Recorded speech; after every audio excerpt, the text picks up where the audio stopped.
Good afternoon, everybody. In this live stream, we are going to see the presentations by this first group of students, and it is on the dissertation work as a part of semester 4 studies. The master students are supposed to make a research writing or a dissertation work. And so today we will overview the work that they have done. They might have prepared around 8 to 10 slides and briefly will present what research work they have done. So we'll start first with Bhargav. Yes, Bhargav, you can start.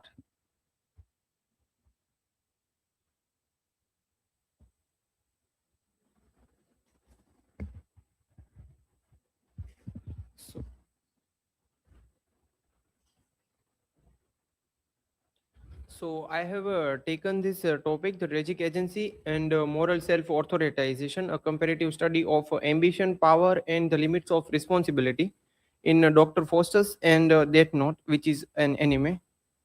So first of all, in introduction, I have given the research problem, objective, hypothesis, methodology, and terminology which was used during this dissertation.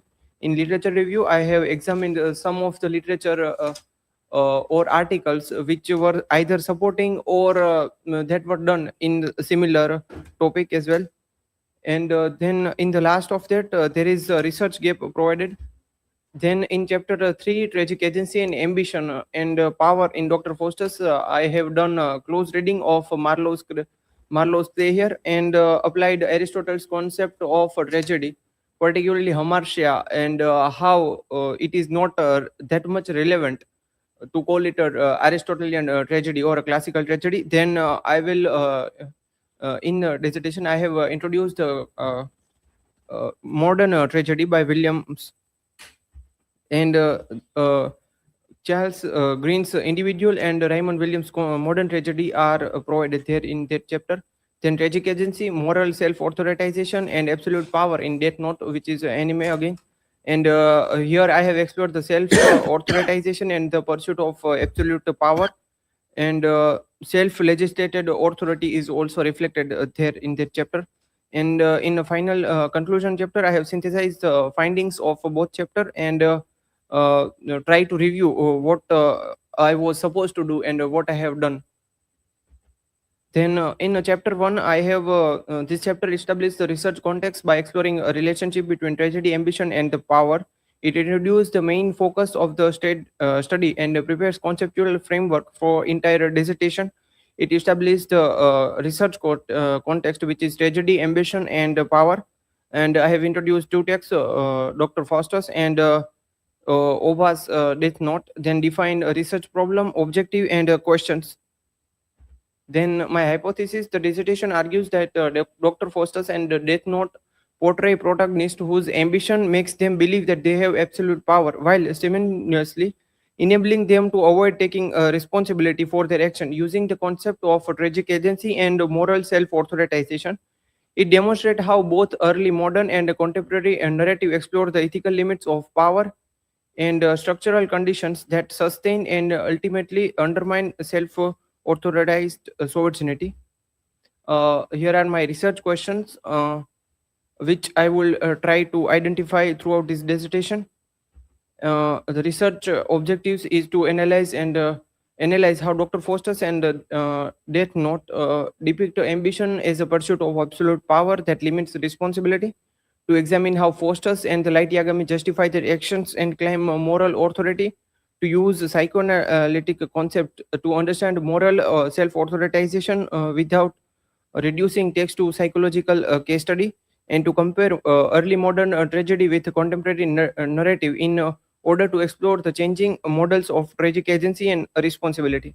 So in chapter 2, literature review, I have firstly introduced tragedy, classical theory of tragedy by Aristotle, and defines the tragedy through hamartia, peripecia, and anagnosis, suggests that tragedy emerges from a tragic error or a misjudgment. Then I have taken the article by Clarion Green that argues that tragedy is individualism, argues that Foster's represents extreme Renaissance individual.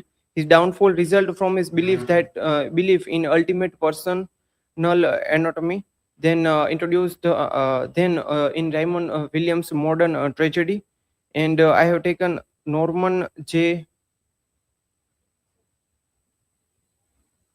Norman J. Edinburgh demonstrate how Foster's uses Strontek passive constructive to hide his responsibility.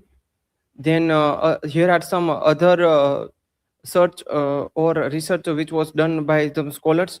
So my research gap is that most scholars explains Foster's and light through the psychological diagnosis or moral error.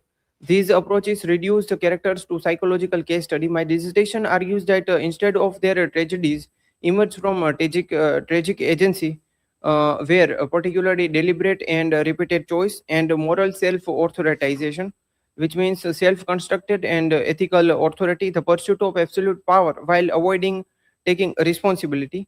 Therefore, this study provides a comparative framework that connects Dr. Foster's with and Death Note across from different historical and cultural context. In chapter 3, it analyzes Christopher Marlowe's Dr. Foster through framework of tragic agency and moral self-authorization.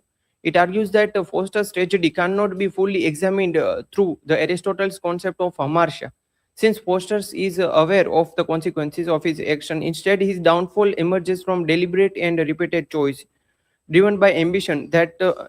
Ambition, the desire for absolute power. Foster's can be called a scholar who prizes knowledge without acquiring wisdom. So here is the quotation: like there was no error or misjudgment taken done by him. Had I has as many souls as there be, I had given them all to Mephistopheles, which reveals that he was aware that he need to give his soul to Mephistopheles for the gaining of knowledge, and that would not cost that much. But still, he is after awareing that he is still giving his soul to him. Then key focus or area include limitations of Aristotle's tragedy theory. Explain that Faustus was aware, but still he chooses to take a decision. Then Foster's intellectual ambition and pursuit of limitless knowledge. Then the transformation of knowledge into instrumental power. Then Foster's conscious rejection of moral responsibility. Progressive rejection of responsibility in sense of to God, to society, to knowledge, and even to himself. Then Vandna notes that Foster's understanding of power is fundamentally epistemological, grounded in belief that mastery of knowledge grants authority over both natural and political structure. Foster's tragedy developed through the sustained choices and ideological certainties. He continuously avoids responsibility for his own actions, and Claire Green's Foster's represent the tragedy of individualism, where extreme self-reliance leads to destruction. Then Raymond Williams, he says that modern tragedy emerges when a protagonist act ideological certainty and self-authorized power rather than ignorance. So Foster's downfall there is therefore not a result of tragic mistake, but a deliberate ambition, repeated, constant, and through progressive displacement of responsibility. In chapter 4, it provides the same structure, or I have used the same methods, but with Death Note character Light Yagami is a modern figure whose extraordinary intelligence and discovery of Death Note, which allows him to pursue absolute power and redefine justice according to his own authority. So I am the only one who can do it. Who else could have come this far? It represents an ambition and a desire, but when he got that chances, he fulfills his authority. Self authority, justification for killing people, that also can be reflected. That is reflected in his character. Here, Light present killing as a moral purification, not as a murder. He frames his violence as necessary to reform society, and he reflects the anti-recognition. And one article said that Light is a modern tyrant. Likewise, in Foster's, here also the main protagonist has epistemological clarity. Like he knows that what happens when you write down any name of a criminal or a person in that book, and he will die. Then vision of a purified global world, global order. So throughout, with the help of the book, he wants to purify the world, suggesting that there would be no criminals in the world. Thus he has to kill everyone, every criminal. But however, later on, when he finds out that there are other persons who is trying to find out who is actually killing them, then he starts killing innocent people also. Then narcissism, ego inflation, and construction of a god of the new world. So he believes that he has created something new out of this rotten world, and now he has become the god of the new world. And the legislative act of sovereign self is also there.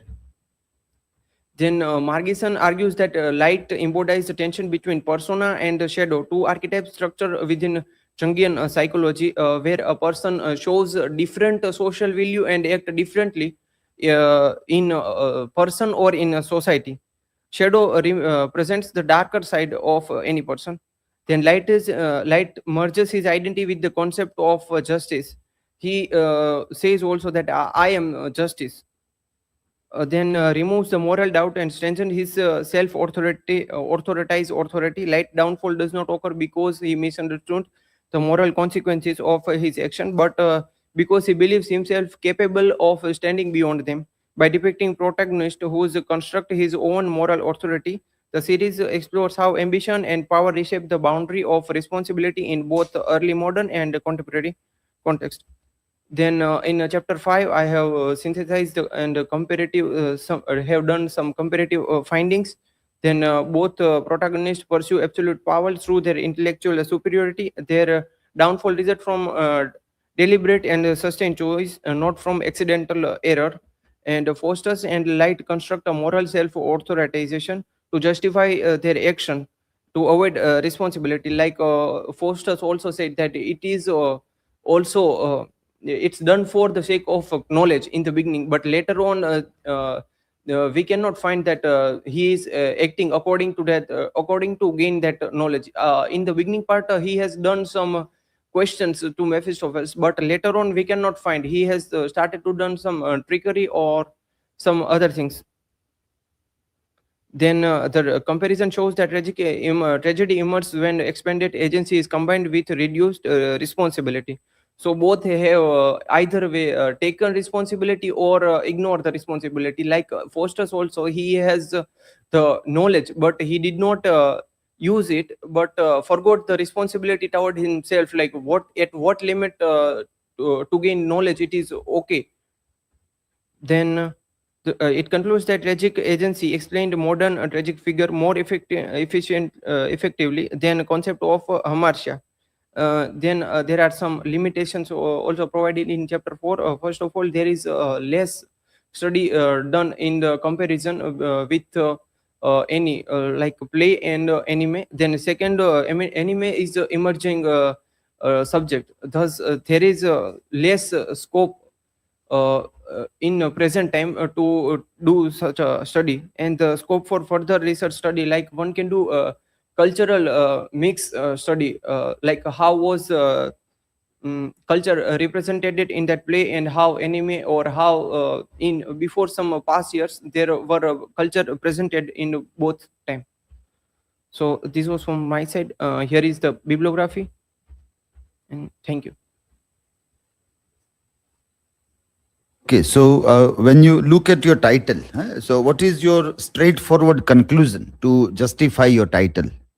That both Dr. Faustus and the protagonist of Death Note, Light Yagami, both have tragic agency, not in Aristotle's Hamartia, but in modern tragedy. They avoid responsibility at some extent, and they provide limits in the responsibility.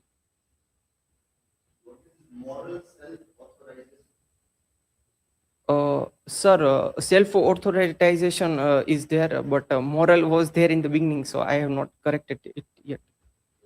Very clearly, every word of the title should be what you mean in introduction you have to write, and take that till conclusion. Okay, sir. Whatever word is used, what is your understanding? coming introduction. Okay, sir. And the same thing when you analyze the characters, you are going back to that to justify that ill conclusion. Okay, sir. A few things that you have to see. The quotations from that are not found from Bosco's we have given. So check that. Okay, sir. Chapter number 4. Sure. There are few sentences there. But like we have given in chapter 3, some detailed quotations to prove your point. Sir, I think there are maybe quotations, but they are not in italics, but normal. But I will check, sir.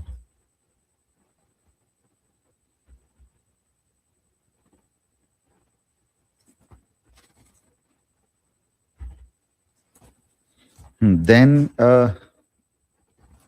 in some of the work citations, you have used all capital letters, so that you check it out. The format.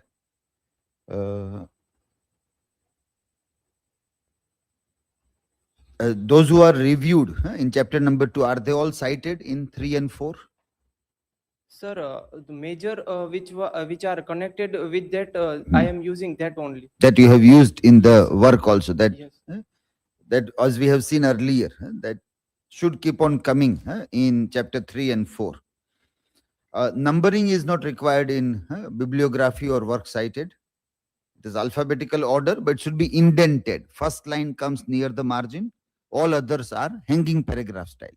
There is a hanging paragraph style that should be followed in bibliography and work cited. Okay, let us say next one. You can take this.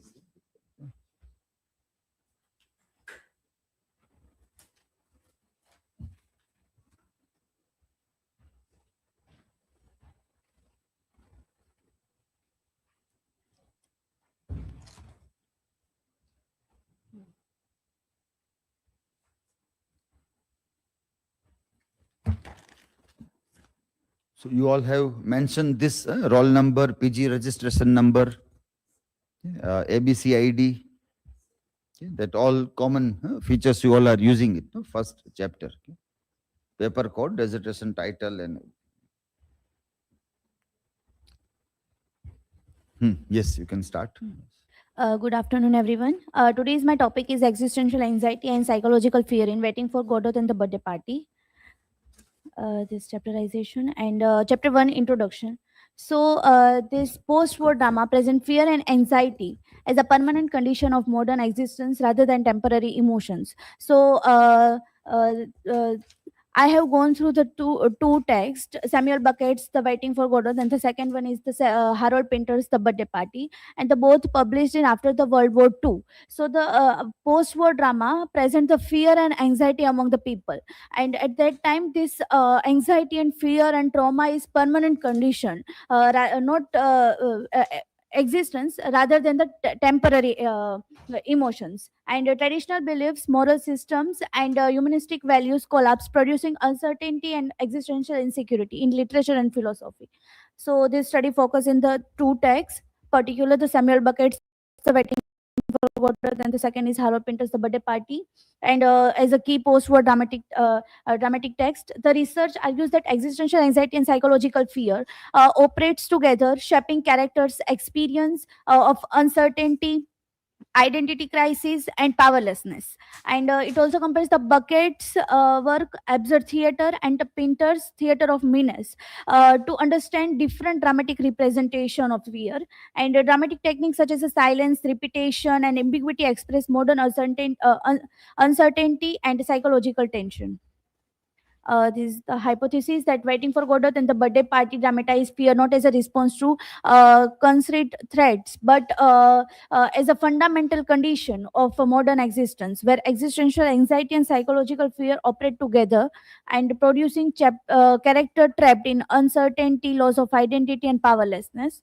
And these are the research questions. How do Waiting for Godot and Birthday Party portray fear as ongoing condition of existence rather than response to identifiable danger? In what ways do existential anxiety and psychological fear intersect and reinforce each other in the experience of character in the both place? How are uncertainty, fragmented identity, and powerlessness theoretically represented through dialogue, silence, and dramatic form in the two texts? And what kind of the similarities and differences can be identified in the both the works? These the objectives. So chapter 2 is about the literature review. Chapter 2 reviews theoretical and critical studies related to existential anxiety and psychological fear in modern drama. It discusses the existential philosophy which explain anxiety as a fundamental condition of human existence arising from freedom, uncertainty, and lack of fixed meaning. It examines psychological theory, psychoanalytic theory, which interprets fear as a result of unconscious conflict, repression, and psychological tension. And also, this chapter study on theater of the absurd and post-war drama, showing how dramatic techniques like a silence, repetition, ambiguity, fragmented dialogues express existential anxiety on a stage, and then demonstrate that fear in modern drama is not always physical but often psychological and existential, emerging through silence, ambiguity, and unresolved situations. So overall, the review established the theoretical foundation combining existential philosophy, psychoanalytic, and dramatic criticism for analyzing fear, anxiety in the selected plays. This is the research gap that, despite extensive scholarship on a Waiting for Godot and the Birthday Party, exciting. Existing criticism largely threads existential anxiety and psychological fear as a separate analytic categories. There is a limited integrated analysis that examine how abstract existential anxiety is transformed into embodied psychological fear through dramatic form. Moreover, the mediating role of theater techniques, and such as a silence, repetition, interrogation, status in shaping this transformation remain underexplored. Most studies focus either on a thematic concern or character psychology, rarely addressing the simultaneously operation of fear across character, consciousness, dramatic structure, and audience experience. Uh, Chapter 3 is about the existential anxiety and dramaturgy of fear in the Waiting for Godot. So, examine how the play presents waiting as a central metaphor for human existence, where Vladimir Anstragon endless expectations of Godot symbolizing humanity's search for meaning in an uncertain and purposeless world. So, as we all know that how Vladimir and Anstragon has endless expectation, endless hope that Godot will come. And this chapter discuss the cyclical structure of repetitive action, repetitive dialogue, showing how the absence of progress creates a sense of temporal stagnation of reinforces existential uncertainty. Well, shall we go? Yes, let's go. But they do not move. So these kind of dialogues continuously repeated in the text. It also analyzes the breakdown of language and communication, where fragmented dialogues, repetition, and silence reveal the inability of language convey stable meaning or resolves the human anxiety. We always find something ADD to give us the impression we exist. So this study further explore identity instability and memory failures, demonstrating how the character confusion about past event reflect the fragility of selfhood in an absent and unpredictable world. It examines the power dynamics between Pozo and Lucky, which symbolize domination, dependence, and human vulnerability within social relationship. It explored the chapter that symbolic role of Godot. Godot represent the hope, meaning, or salvation. Yet his continuous absence reinforces the uncertainty and, we can say, absurdity of human expectation. The boy's message repeatedly postpone his arrival, emphasizing the endless cycle of waiting. So as boy convey the message that Mr. Godot told me to tell you he won't come this evening, but surely tomorrow. The chapter highlights Beckett's dramatic technique, silence, poses, minimal actions, circular structure, which transform philosophical ideas of existential anxiety and theoretical experience. So, overall, the Waiting for Godot portrays fear not as a physical threat, but as a psychological and existential condition expressed through waiting, uncertainty, fragmented identity, and the collapse of communication in modern human life.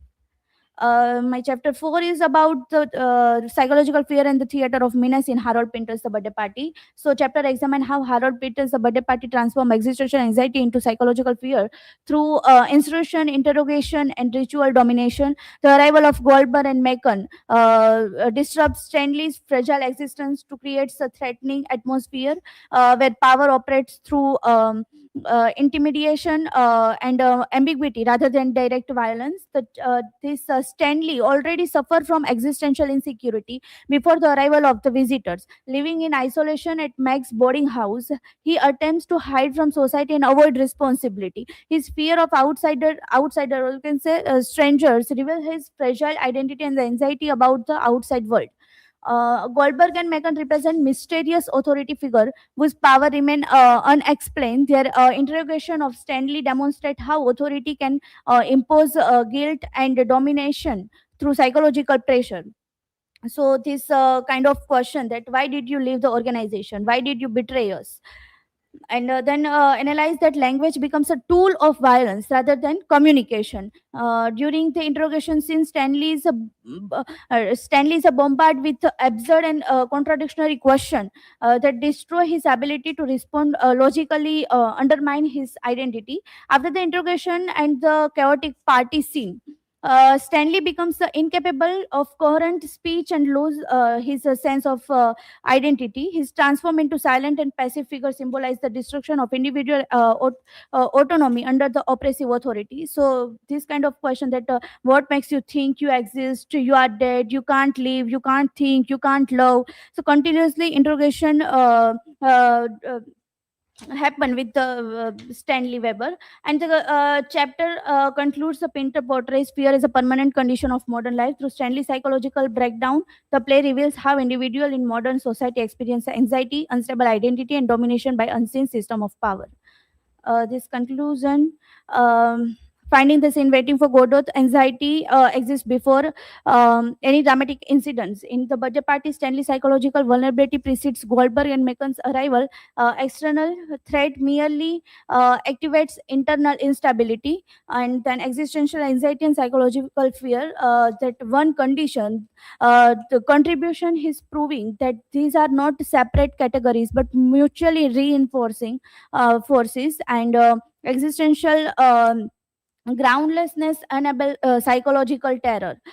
Then Beckett versus Pinter, we can find that Beckett works through subtraction while Pinter works through inversion, like a perverting domestic into menace. Both refuse catharsis and resolution. And limitations that only two text analyzed, predominantly text centered approach, limited attention to performance and feminist post-colonial perspectives, and scope that performance based studies, broader comparative analysis, and engagement with Lacanian theory and affect theory are recommended directions.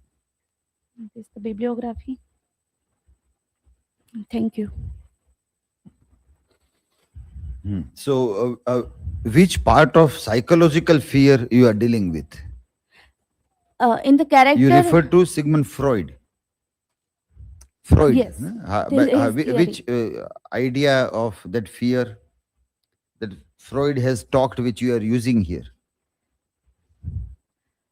this theory, psychoanalytic theory, I have gone through by the Freud. So, So this you have to theory, give quotations. You refer to the origin and developments of psychoanalysis, but that idea where originally it is coming and how it is written, that should be quotation given by, as a this quote. Freud. Quote Yes. from the Okay. your this theoretical framework.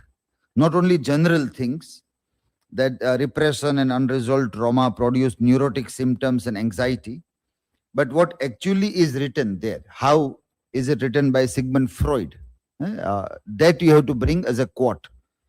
For both two theoretical frameworks you are using, existentialism and psychoanalysis.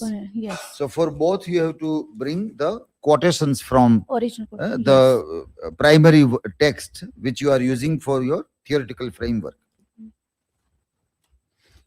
Text should be italicized or in single inverted comma, wherever. This is for everybody. Wherever the text comes, the title of the text italicized or in single inverted comma uniformly should be mentioned. Parenthesis citations, I am still not able to get in chapter 1. Have you seen that? Parenthesis. Whatever works you are citing should be in parenthesis within the text. This also everybody see that. Whichever work you have cited should be in the parenthesis also. If you do these two things separately, then there will always be confusion. If wherever you are using parentheses in the text, the same way if you auto-generate references or work cited, then that error will not come. Then whatever you have used in parentheses, that only will come. But if you do the separate work, then there will always be confusion. So you have to see that you use, in Word, they give the automatic system where you can auto-generate reference list. But when you do parenthesis work, you make an entry of that. So you get automatic work, and there won't be any work which is not cited inside. That way you can easily get. But if you do it manually, then some errors will always be there. Something will be in the work cited, but not in parenthesis. That link you will have to see. Quotations from primary text also you have to add. Yes. That also you have to put in this. Okay, next one.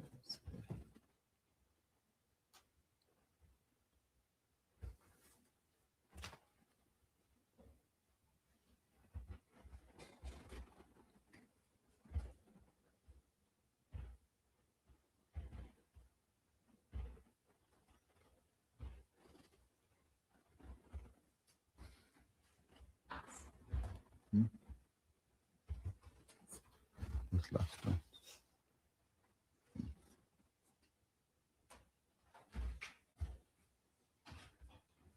Good afternoon, everyone. I'm dealing with ecology, climate change, migration, and myth. A feminist, eco-critical, and post-colonial study of Amitav Ghosh's The Hungry Tide and Gun Island. Academic information, table of contents. In chapter 1, a literary and cultural theory that explores the relationship between human and nature and storytelling. It's eco-criticism by Glotfelty. Environmental crises such as the climate change and ecological degradation are major global concerns. So literature plays an important role here to in representing ecological awareness and ecological migration. The novel of Amitav Ghosh explores the relationship between ecology, history, migration, and cultural memory. So this study analyzes the hungry tide from the post-colonial eco-criticism and feminist eco-criticism, and the Gun Island eco-mythology and migration studies. The research uses a post-colonial eco-criticism, feminist eco-criticism, eco-mythology, and migration studies. Hypothesis. This study hypothesized that the hungry tide examines ecological crises through a post-colonial and feminist eco-critical perspective. Gun Island interprets climate change through eco-mythology and migration narratives. Research question: how does the hungry tide represent ecological crisis in relation to post-colonial power structure and feminist ecological concern? In what ways does Gun Island employ eco-mythology and migration narratives to articulate climate change and environmental displacement? How do both novels together contribute to an understanding of ecology and climate change as interconnected local and global issues? Research questions are to analyze the hungry tide through a post-colonial feminist eco-critical perspective in order to examine the relationship between ecological crisis, colonial history, and gendered environmental vulnerability. To examine Gun Island using eco-mythology and migration refugee studies to understand how climate change is linked to a mythic imagination and climate-induced displacement.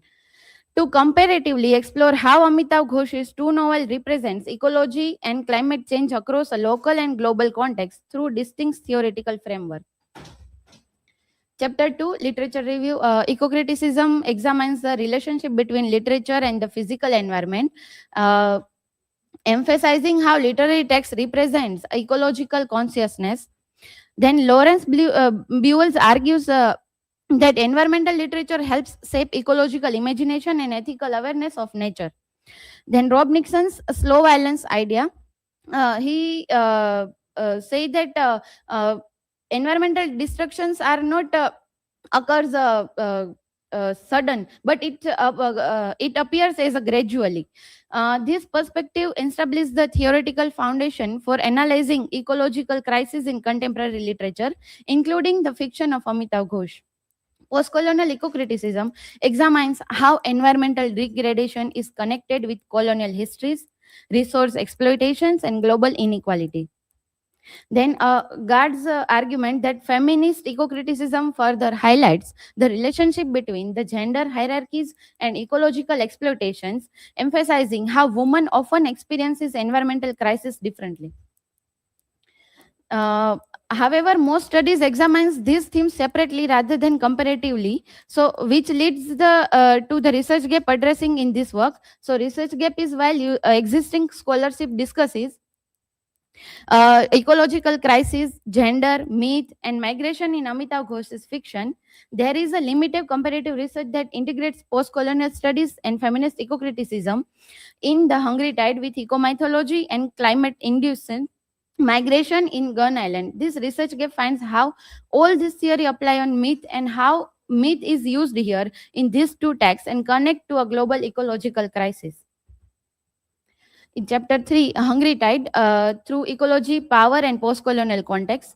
So the novel presents the Sundarban as a fragile landscape where tides, storms, and wildlife constantly threaten human survival. Human and nature are constantly fighting with each other for survival. The region's environmental vulnerability, it intertwined with political decision and history of displacement, particularly through the reference of Morijampi refugee settlement. So in Morijampi incidents in 1979, we found that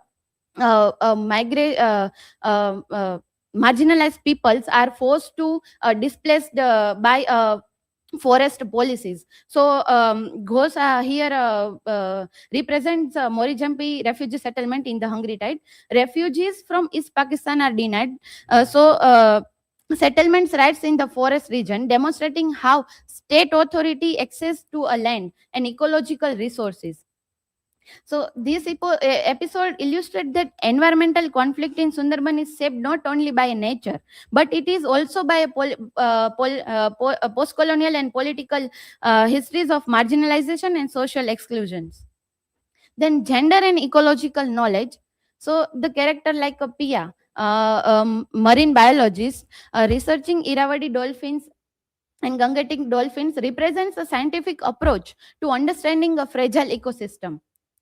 Here we find human, non-human highlights importance of environmental conservation and respect.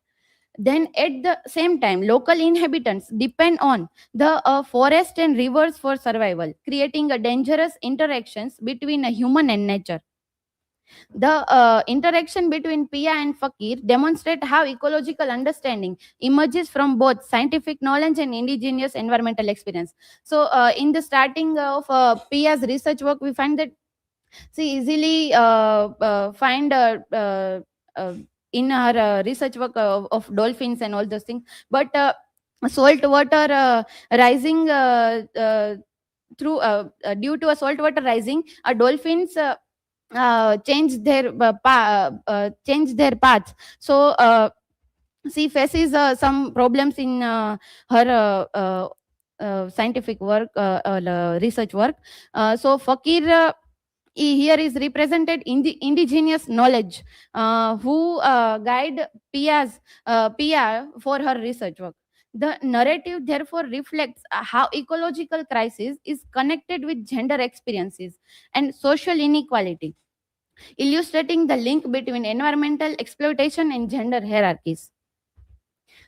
Then in chapter 4, Gun Island, through myth and environmental memory. So the narrative centers on the legend of Gun Merchant, a traditionally Bengali myth connected to the worship of the goddess Mansa Devi. So here Amitav Ghosh represent Gun Merchant to highlight present climate changes problems and also human trafficking problems. as the protagonist investigates the legend. Unusual events such as a storm, fires, animal migration appear throughout the narrative. So, by interpreting the gun merchant legend in a modern context, the novel links mythological narrative with contemporary climate anxieties. The narrative suggests that a myth functions not merely as a folklore but as a cultural framework that preserves the memories of past environmental crisis. By linking this story with present day climate instability, the novel demonstrates how myth can help interpret contemporary ecological anxieties and reveal the deep historical connection between human society and environmental changes. Gun Island through climate change and migration. So, the novel depicts environmental instability, contributes to migration and displacement across the global regions. So, a gun merchant also migrate due to a drought and flood natural calamities. So here Amitav Ghosh represents a myth of gun merchant to describe the present migration and human trafficking. Several characters travel from migration routes shaped by ecological and environmental pressure. This migration narrative demonstrates that climate change is not only an environmental issue but also a humanitarian transnational crisis. The novel therefore connects a local ecological disaster with a global pattern of migration and mobility. Conclusion: the study demonstrates that ecological crisis in the fiction of Amitav Ghosh is not merely an environmental issue but is deeply connected with history, power, displacement, and social inequalities. So, we found that climate change also scale by scientific data and all those things, but through literature, literary texts, we find that climate change also connected with history, power, displacement, and cultural or social inequalities. So writers like Amitav Ghosh are give this viewpoint to us. In The Hungry Tide, ecological conflict in the Sundarban is shaped by post-colonial political structures and conservation policies, particularly illustrated through the Morichampi episodes, which exposes issue environmental justice and displacement. The analysis also revealed the uh, uh, gender dimensions of ecological vulnerability, where characters such as Moina experiences environmental instability through economic insecurity, domestic labor, and restricted mobility. In Gun Island, the gun merchant legend functioned as a eco-myth linking traditional cultural narrative with contemporary environmental anxieties and climate change. The novel further illustrates how climate change contribute to a global migration, connecting ecological disruptions in South Asia with refugees, roots, and displacement in Europe. A comparative reading of both novels shows a progressive from localized ecological injustice to translation climate displacement, revealing how environmental crisis operates on both regional and planetary scales. Overall, the study shows that Amitav Ghosh connect ecology, myth, migration to explain how local environmental conflicts reflects the broader global climate crisis. Here is bibliography. Thank you. Okay, so there are many corrections you need to do. Your topic is also very complex. You are putting everything there, ecology, climate change, migration, myth, then feminist, eco-critical, post-colonial studies. So this everything you cannot cover up in the things. So ecology and climate change is one. So no need to use two words, Okay. separate in the title. So rework on your title, make it shorter, Okay, to sir. the point, what you actually want to do. Okay, sir. You are picking up variety of things in this. Citation also you need to work.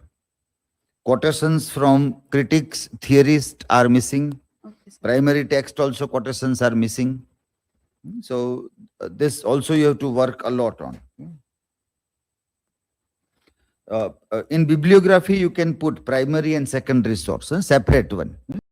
So everybody can follow this pattern. In bibliography, primary and secondary source can be separated. Indent and hanging paragraph style, which we are seeing repeatedly coming in different things.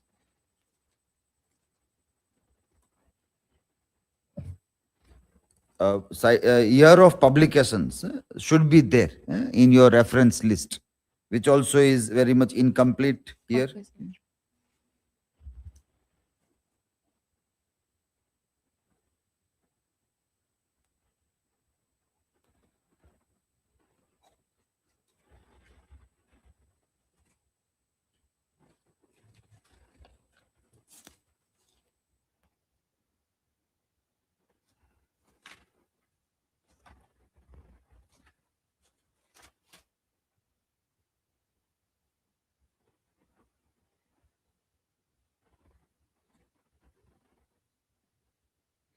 So when you refer to any critic, we want how they have said it, not you are paraphrasing everything. It should not be paraphrased, but actually what they have said. So that's how it will go in double inverted commas. Okay. Quotation from the critic that we require. So that shows that you have referred to the book. You know that there is this quote in the book, and then you are using that. If you write general statement, then it doesn't say anything whether actually they have said that or not. We can't verify that. So that's why page numbers are also mentioned in citation. Which book, which edition, which page number. So if I want to cross check, I can go and check that yes, this quotation is there, and you have understood it properly.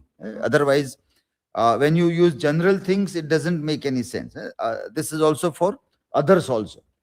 You also, if you have not given specific quotation with page number from the book, then it is difficult to verify. It all sounds very general thing only. And in this, there are lots of such things there.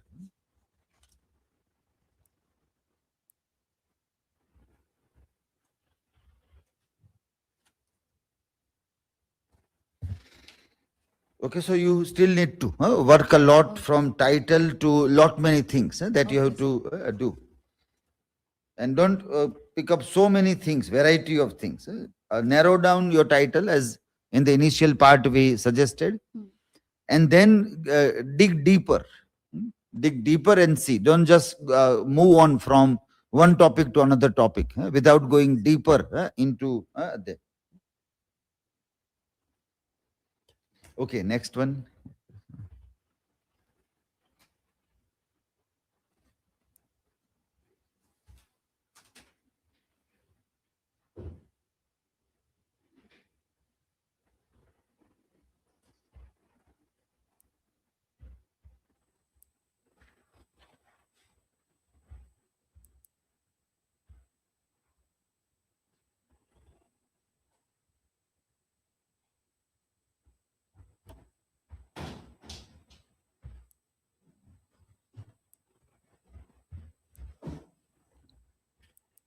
So hello everyone. Today's on dissertation seminar. My presentation topic is Madness, Power and Fragmented Self, a psychoanalytic reading in King Lear and Macbeth. This academic information, table of content, and in introduction. Shakespeare's tragedy frequently explore rurals whose identities are closely tied to political authority and social recognition. When this structure weaken or collapse, characters experience moral uncertainty and psychological fragmentation. The disruption of sovereign authority reveals the fragile relationship between power, identity, and mental stability, suggesting that madness in tragedy often reflect deeper psychological conflict rather than mere dramatic spectacles. And focus of the study investigate how madness function as a psychological response to disrupted or illegitimate political authority in Shakespearean tragedy. Using a comparative psychoanalytic framework, the research analyze how shift in power and structure leads to fragmentation of identity and emotional instability in tragic protagonists like Shakespeare tragedy King Lear and Macbeth. And here primary text, first one is a King Lear. King Lear's decision to divide his kingdom and in result a political disorder, familial betrayal and loss of royal authority. We find as sovereignty disappears, Lear experience rage, denial and eventual psychological breakdown, reflecting the collapse of his symbolic identity. And second one is Macbeth. Macbeth's ambition leads him to murder King Duncan and seize the throne of Scotland. Instead of stabilizing his authority, regicide produced guilt, paranoia, insomnia, and hallucinations, revealing the psychological consequences of violating moral and political order. Here, the theoretical framework. I have taken main three theories like a Sigmund Freud psychoanalysis concept of these. Psyche consists of ego and superego. Conflict between desire and moral authority produce anxiety and psychological instability. And application in the in dissertation like a text in Macbeth, ambition overwhelms the ego, causing guilt and hallucination. And in King Lear, abdiction disrupts psychological balance and leads to emotional collapse. And second theory is about Lacanian theory.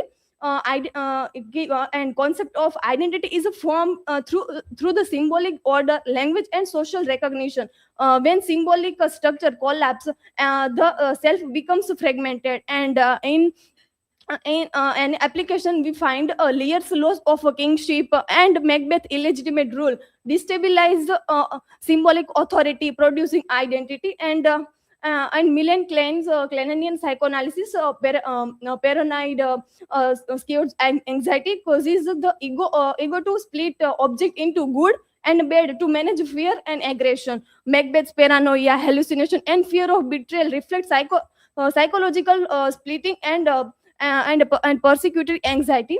So, hypothesis of my study is madness in William Shakespeare's King Lear and Macbeth emerges as a psychological consequences of a disrupted power structure leading to the fragmentation of the self. A psychoanalytic reading reveals that shifts in sovereign authority activate unconscious conflict such as guilt, repression, and desire, which is ultimately shape the tragic trajectories of both protagonists. And my question is, how does Shakespeare represent madness as a psychological response to the loss or acquisition of political power in King Lear and Macbeth? In what ways do King Lear and Macbeth experience a fragmentation of the self following the destabilization of their identity and authority? And last one is, how does a psychoanalytic framework facilitate a deeper understanding of hallucination, emotional excess, and moral disintegration in both plays? My research objective is to analyze madness in King Lear and Macbeth is in relation to political power, to examine identity and fragmentation in protagonist through psychoanalysis, to apply psychoanalytic theory in comparative study of both plays. And chapter 2, literature review. So Shakespeare's tragedies such as King Lear and Macbeth explore theme of power, ambition, identity, and madness. Many scholars frequently interpret these plays through psychoanalytic theories, especially those of Sigmund Freud and Jacques Lacan, to understand unconscious conflict, desire, and identity crisis. Psychoanalytic criticism reveals that madness in Shakespeare is not simply irrational behavior, but a psychological response to internal conflict, guilt, and social pressure. And major psychoanalytic studies like a scholar and Engelbrecht and argument about applies Freudian and Clananian psychoanalysis to text King Lear, and contribution to shows how unconscious conflict and repression explain Lear's psychological collapse. Second one is Rogers uses object relational theory to study Shakespearean tragedy, demonstrate how relationship shape identity and emotion emotional conflict. And Rashid and Mohansi, modern psychoanalytic reading of King Lear explain Lear's demand for love as a sign of deeper psychic tension. And Kulwal and Pandey's about argument about discuss Lacanian theory in a literary criticism shows how language and symbolic structure shape identity and desire. and study on madness, identity, and power. So scholars like Brooke Johnson's idea about madness destabilize heroic identity in Shakespeare's tragedy, explain how ambition and guilt destroy Macbeth identity. Values examines the dissolution and redemption of the self in Shakespeare, and relevance about suggest King Lear shows the possibility of moral self recovery. Elizabeth argue an idea about explore the fear of futurity and generational anxiety, connect power, lineage, and psychological conflict in King Lear and Macbeth. And Anusha Sanyal's study about madness and corruption in Shakespeare shows how ambition and guilt produce psychological breakdown. So my research is about the how many scholar about focus on the Shakespearean tragedy has examined themes of madness, power, and identity. Yet these elements are often analyzed in isolation, while psychoanalytic criticism emphasizes guilt, repression, and unconscious desire. Political interpretation of primary focus on sovereignty, authority, and ambition in the tragic structure. And this dissertation addresses this critical gap by presenting a comparative psychoanalytic study of King Lear and Macbeth. Many scholars use this theory psychoanalytic, but not comparative study on the both the plays. So this is my research gap in demonstrating how shift in political power produce psychological fragmentation and mental disintegration in the protagonist. In chapter 3, primary text about from kingship to madness, a psychoanalytic study of King Lear.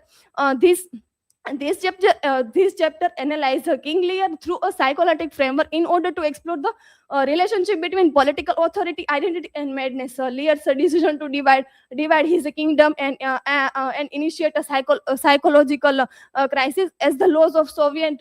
He become mad because he lost his authority and power. So the betrayal by Goneril and Regan intensifies inner conflict, guilt, and psychological fragmentation, gradually leading to Lear mental collapse. Madness is therefore interpreted not simply as irrational behavior, but as a psychological response to the disruption of authority, recognition, and identity. And psychoanalytic interpretation of Lear. So Freudian psychoanalysis, he explained that ego mediated between institutional desire and moral authority. When this balance collapse, psychological conflict emerges. In King Lear, the abdication of throne becomes Lear's ego structure, exposing fears of aging, dependency, and loss of power. And Lacanian theory, Lacan argued that identity is shaped through symbolic order and social recognition. Lear's loss of kingship removes the symbolic foundation of his authority, leading to fragmentation of identity and psychological instability. So power, betrayal, and madness in King Lear. So he divided his kingdom for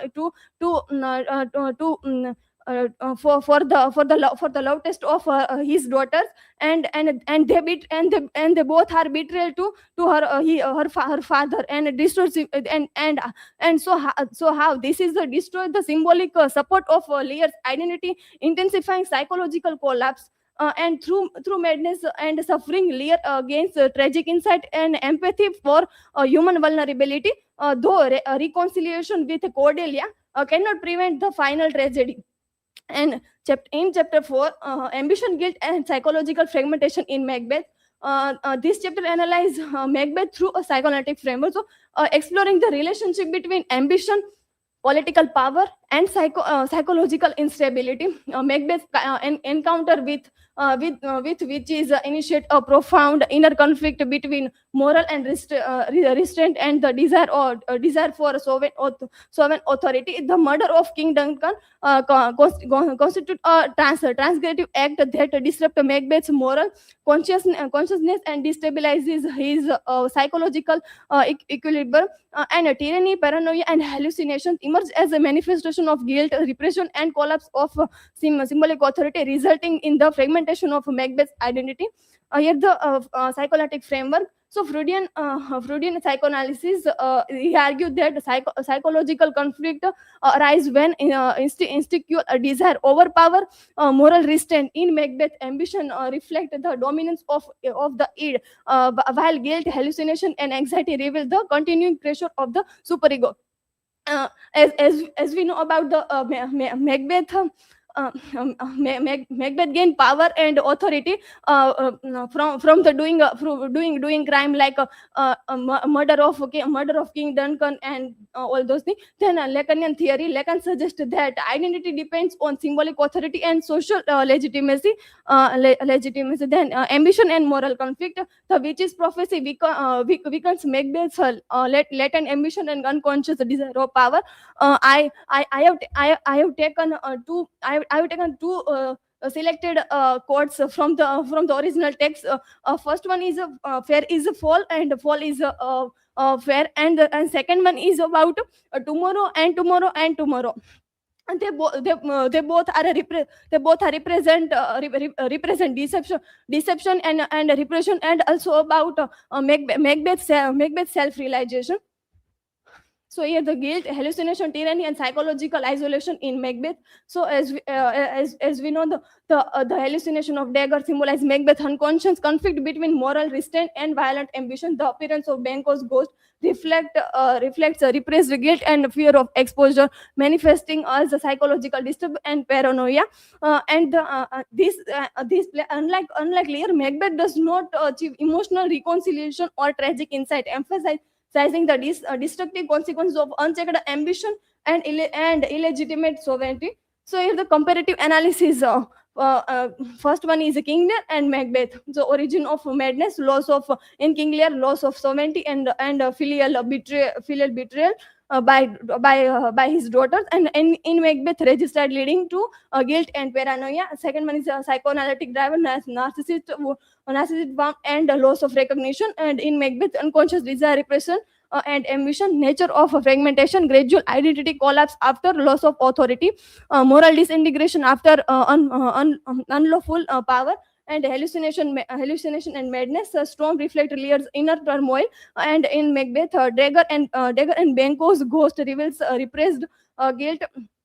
A path to self-knowledge, partial insight through Cordelia. No redemption, ambition leads to collapse. And in conclusion, power loss destabilize identity, and in Macbeth, illegitimate power corrupt morality. And in chapter 5 conclusion, major finding is about in King Lear, loss of sovereignty leads to vulnerability and psychological collapse. Macbeth illegitimate power produced guilt, repression, and paranoia. Both plays reveal identity fragmentation caused by destabilized authority. Hypothesis about disruption in political power destabilize identity and activate unconscious conflict. And my research is, as earlier I mentioned, and limitation and future research focus on the limited to King Lear and Macbeth. The future studies may explore other Shakespearean tragedy using interdisciplinary approaches. And these are my learning outcome, like a research understanding.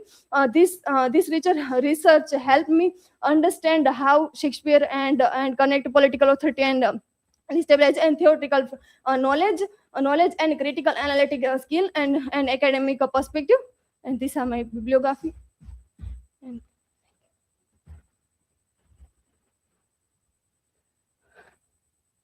Okay, so you are also aware that quotations you have to give to support your argument, textual quotations, critical observations. Without that, it is just a general observations only.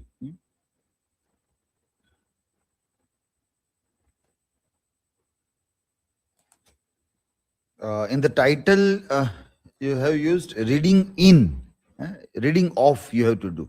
Okay, sir. A psychoanalytic reading of King Lear and Macbeth. Okay? King Lear, Macbeth, are you taking that as character or a literary text? As a literary text. So then you have to make it italicized. Otherwise, it seems you are studying only two characters. Okay, sir. So that you have to see everywhere, in from title to all the pages. In bibliography, you have mixed the APA and MLA together. So that also you need to recheck again everything in this indent, hanging paragraph style, that also you have to give.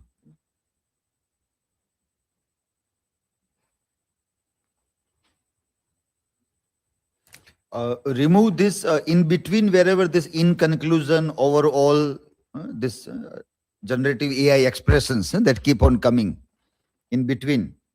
So when you conclude at the end only. In between also you conclude, then you start again writing, then again you conclude, then again you start writing. So this all expressions of in between paragraph should be removed. Now you see chapter as a whole, and chapter will have one conclusion. In between, the sub points will not have that conclusion. It will go flow from one paragraph to another paragraph.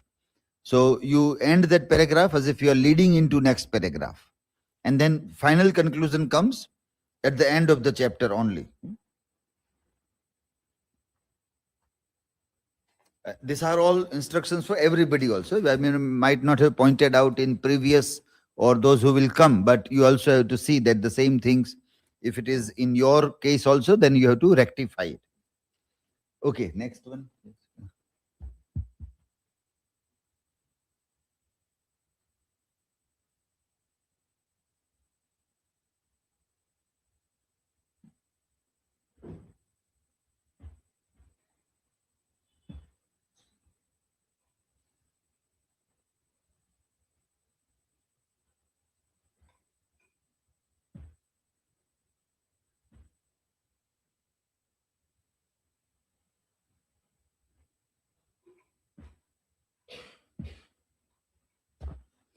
So, hello everyone. My dissertation title is Counter Sites and Secret Passage, a cartographic study of Foucauldian heterotopia in Harry Potter's Philosopher's Stone and the Chamber of Secrets. These are my personal and academic informations, chapterizations. In introduction, I introduced the term of special humanities. Then I move forward the cartography and the introduce the theory of Michel Foucault's heterotopia. And in the literature review, I used some of the articles for review it. And in the chapter 3, I mapping through the theory of heterotopia, this novel Philosopher's Stone. And in the chapter 4, I do the mapping of Harry Potter's Chamber of Secrets. And in the core analysis, I found how same place, Hogwarts and Forbidden Forest, both are working and changing in different way. And then conclusion. So in introduction, first is a special humanities interdisciplinary field combined with human geography, cartography, and GIS literary studies. And I use the heterotopia as Foucault defined them in his lecture of other space in 1967. And it replace, he calls counter sites. And I also use the narrative cartography so as a supporting method for this dissertation and this primary text. So my hypothesis is to find how Hogwarts and Forbidden Forest becomes a counter heterotopia that raises control and uncovers hidden story and fear. These are my research objectives and research question. Research objective is to analyze Hogwarts School of Witchcraft and Wizardry as an institutional heterotopia that organize power, knowledge, and identity through special disciplines. Then to examine the Forbidden Forest as a counter heterotopic space that resists governance and exposes. And third is to apply Michel Foucault's theory of heterotopia as the cartographic tool for mapping power relations in the wizarding world of Harry Potter. And fourth one is to compare the special politics of Hogwarts and Forbidden Forest in a Philosopher's Stone and Chamber of Secrets in order to trace a shift in authority, surveillance, and exclusion. So chapter 2, I divided my literature review in several parts. So first is spatial humanity and digital mapping. So in the article of Blundell, he argues about that digital mapping reveals the role of space in human experience, and maps are interpretive and are a product of culture, construct, and not both objective truth. Then the cartographic method and critical mapping. So for that I use the article of Russell and Herney, in which he argued about blur boundaries. So in fictional geography it demand about the moving symbols and flexible routes. Then another is maps in children literature. Then a narrative cartography. So I use the support of narrative cartography to mapping Hogwarts and Forbidden Forest. Then digital literary cartography. So its map and literary text are mutually constructive. Then spatial world building in Harry Potter. So the Harry Potter series plays magical space in real world geography, making it legible. But Harry Potter transformed from plot dominant to a world dominant. Then liminal and forbidden spaces. So here Forbidden Forest possesses its own spatial rationality. Then Foucault's heterotopia. Then my research gap is that there are study Harry Potter of study of Harry Potter through geography and the character and the theme, but there isn't the gap of through through the concept of or lens from the spatial humanities. It unexplored. Also these novels read through Arthurian medieval transition, but not these both novel as combined or comparative. So mapping power space in Harry Potter and Philosopher's Stone is my chapter 3. So in this chapter 3, Hogwarts, it begins with the Mr. H. Potter's cupboard. So this becomes institutional spatial surveillance. And then platform number Ponedas embodies ritual access. Then Shorting Herd performs the most fundamental act of spatial disciplines. Then the third floor corridors creates a forbidden heterotopia within Hogwarts.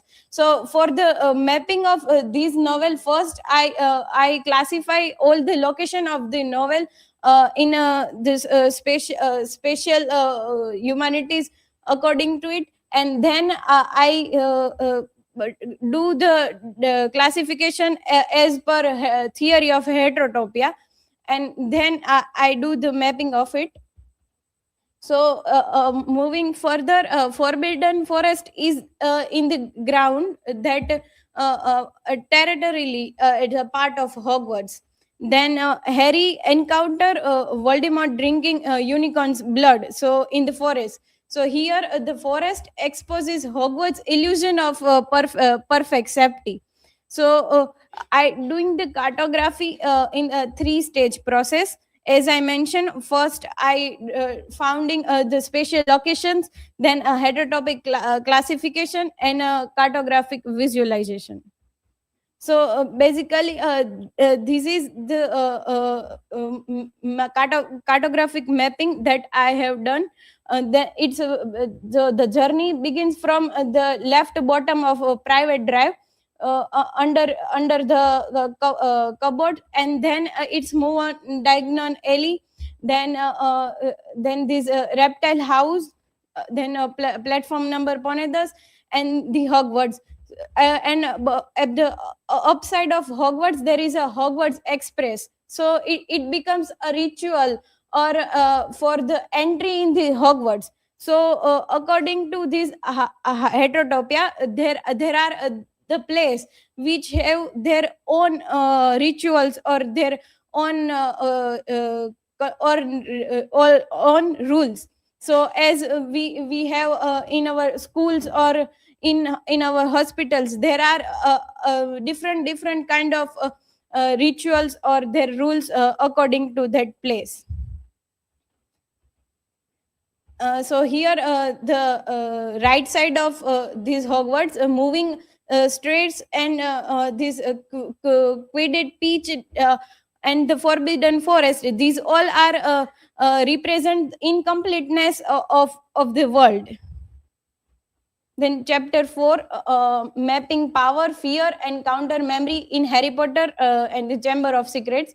So here Hogwarts are transformed from the welcome heterotopia from the surveillance heterotopia. So in the Foucault's theory, so principle 2 is about this, that how one place becomes how one place change over the time. So here in the first part of this series, Hogwarts as a school or as the place where all students can do their own work. So here so in the first part of series, Hogwarts is a place of happiness, but in the second part it becomes a place of fear. So this way it's become a surveillance heterotopia. Then Forbidden Forest is a living historical archive. So here Forbidden Forest depends its counter heterotopic. So it means a place within place. So where you counter heterotopic means a place. So the major place is Hogwarts, but in the heterotopia is the counter space. It becomes a place of fear. So this is the cartography of second part of the series, Chamber of Secrets. So for first in the beginning, Dumbledore's office is empty because there are so many causes of Harry that become opposite side of this Forbidden Forest. Then at the bottom, Chamber of Secrets, so it becomes a founder heterotopia. So in conclusion, I found how the Hogwarts and Forbidden Forest both change from the one part to the another part. And here my hypothesis has proved and also research question and objectives also. So for further scope is all this series, all 7 series read through this heterotopian theory. And the methodological contribution is that cartographic heterotopia is in 3 stages, as I mentioned. And I also this cartography visualization make through the Claude AI to reading social politics and conventional literary analysis. So these are my bibliography, and thank you. Okay, so first of all, how you explain your title? So first counter side and secret passages. So counter side is from the theory of heterotopia, in which there is a mention about a counter space or counter place, which function as a place within place. So where people can enjoy their freedom. So here in this novel also Hogwarts in the first part of the novel or second also Harry and his friend also enjoy their own culture or own freedom from the real world. So these are and also secret passages is from taken from second part of the novel. So as a mention of this Chamber of Secrets, so this way. And how will you do this cartographic study of this heterotopia, Foucauldian heterotopia? Yes, sir. So how will you map it? So first, I found all special location from both the novel. Then it divided into this heterotopian classification and then map. So I do this mapping through Cloud AI, because if we want to do fictional world mapping, so in the real map it do on oceanic or and the ground. So I don't think that it is better than do this way, because on ocean this all place is not looking properly. That's why. So how will you make something invisible? When people do not do this study, several things are remaining invisible. Now this study makes those things visible in Harry Potter's 2 novels. So how do you prove that?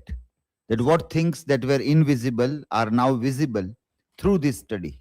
So in this my bibliography, I mentioned one reference. Hmm.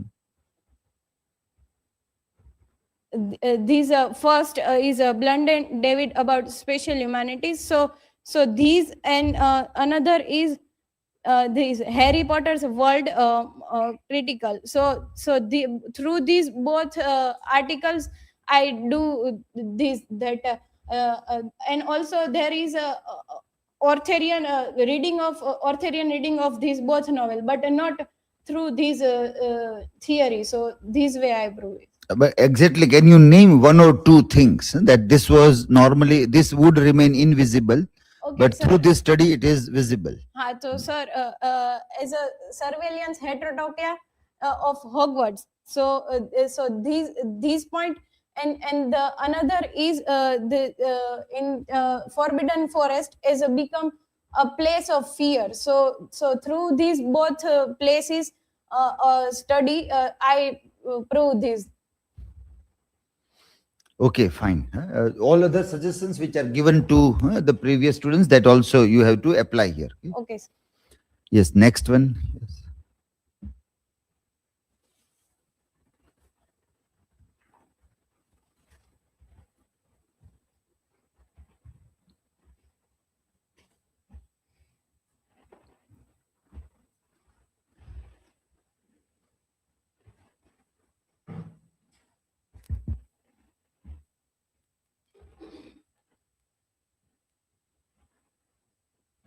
So, hello everyone, myself Khushi Ravia, and my today's dissertation topic is constructing female agency through cyber feminism, a comparative study of Sultana's reality and inanimate allies. This is academic information, chapterization. In chapter 1, introduction. In this digital storytelling and interactive and multimodal environments where meaning emerges through text, image, sound, animation, interface, design, and reader participants. And this concept of female agency must therefore be reconsidered agency in digital narratives, and emerges through human technology and interaction rather than slowly within individual characters. And this study applies cyber feminism and post-human feminist theory to analyze how gender, technology, and subjectivity are interconnected in digital literature. And in the research, Sultana's reality examined by Afra Safik, and in episode 1 of Inanimate Allies by Kate Pullinger and Chris Joseph, and using a qualitative method such as a close textual interface, multimodal, and comparative analysis. And in a key concept is include electronic literature, hypertext narrative, multimodality, post-human subjectivity, and digital adaptation, which help explain how digital narratives construct female agency. So hypothesis is digital feminist narratives produce a female agency through human technology and entanglement, which can be understood through a cyber feminism, and perspective, and the form of the agency differs across culture and temporal context, as demonstrated in Sultana's reality and inanimate allies. And in a research question is how these digital technologies apply in these both texts, and multimedia elements contribute to production of feminist knowledge, and it's how it's apply on temporal and spatial context. And this cyborg feminism explain the distribution of female subjectivity across the human and technological components and digital narratives. So research objectives are examining digital technologies in the both the text with female agency rather than merely representing it, and analyze the role of interactive and multimodal elements like animations, sound interface, and producing feminist knowledge, and explores temporal and spatial context influence the many manifestation of a female agency. And cyber feminism apply to understand how female subjectivity is distributed across human and technological elements in both narratives. So in a literature review for cyber feminism, its identity and agency are hybrid and relational and shaped through human technology and intelligent challenging binaries such as a human machine and male female. In feminist technology study is technology is not neutral, but gender and technology are co-constructed to social cultural practices. And in post-human feminist is subjectivity is distributed across networks and human and non-human actors, and expanding this theory. In feminist digital humanities and digital media and infrastructures shape knowledge production, and digital narratives study is research on inanimate allies and shows that meaning emerges through multimodality, interactivity, and reader technology engagement. So in research gap is this cyber feminism and feminism technology studies digital literature and critical gap presides in understanding how this agency is constructed rather than merely represented through human technology. And in this a single text, and in both the text character centers reading, often neglecting the material interactive and multimodal process through which agency is produced. And in like feminist texts like Sultana's reality in dialogue with contemporary born digital narratives such as inanimate allies and across culture and temporal context. So this gap and addressing this study applies this cyber feminism framework to examine how female subjectivity and agency emerge as distributed, relational, and technological mediated through interface, intracity, and multimodality and reader participants. In chapter 3, cyber feminism as a method and construction of female agency in Sultana's reality. So here is a theoretical framework in cyber feminism as analytical method. And in this cyber feminism challenges fixed identities and binaries such as a human machine and male female. And cyber feminism beyond representation, so is agency is not pre-existing, is emerged through material discursive and relation and technological meditation. in a distributed and relational female agency. So it operates across social, technological, and cultural networks rather than within an individual subject. And technology is a co-producer of subjectivity, so it's a participant in shaping gendered identities and power relationship. In cyber feminism and digital literature is a narrative construct meaning through interaction between code interface and reader. In a methodology applying in a cyber feminism, so use as a reading strategy and examining this human technology. In a contextualization, sultana's reality, uh, Afra Safiq works remediates Ruqayya Sekhawat Hussein's feminist utopian work, which name is Sultana's Dream. This Sultana's reality is a electronic literature taken by this Sultana's Dream. So, in this constructing female agency in Sultana's reality, so it's produce design multimodality and in cyber feminism of Sultana's reality is relations and technological mediated and demonstrating cyber feminism practice in digital narrative. So this is a quote from Sultana's reality: do ideas spread like disease? So this is a image of Sultana's reality. In first image, there are many cards. When you touch you from cursor on any one card, then one card pop up and there comes quote like that. In say second image, you want to educate your wife but your community is against it, you move to the forest to be able to do it.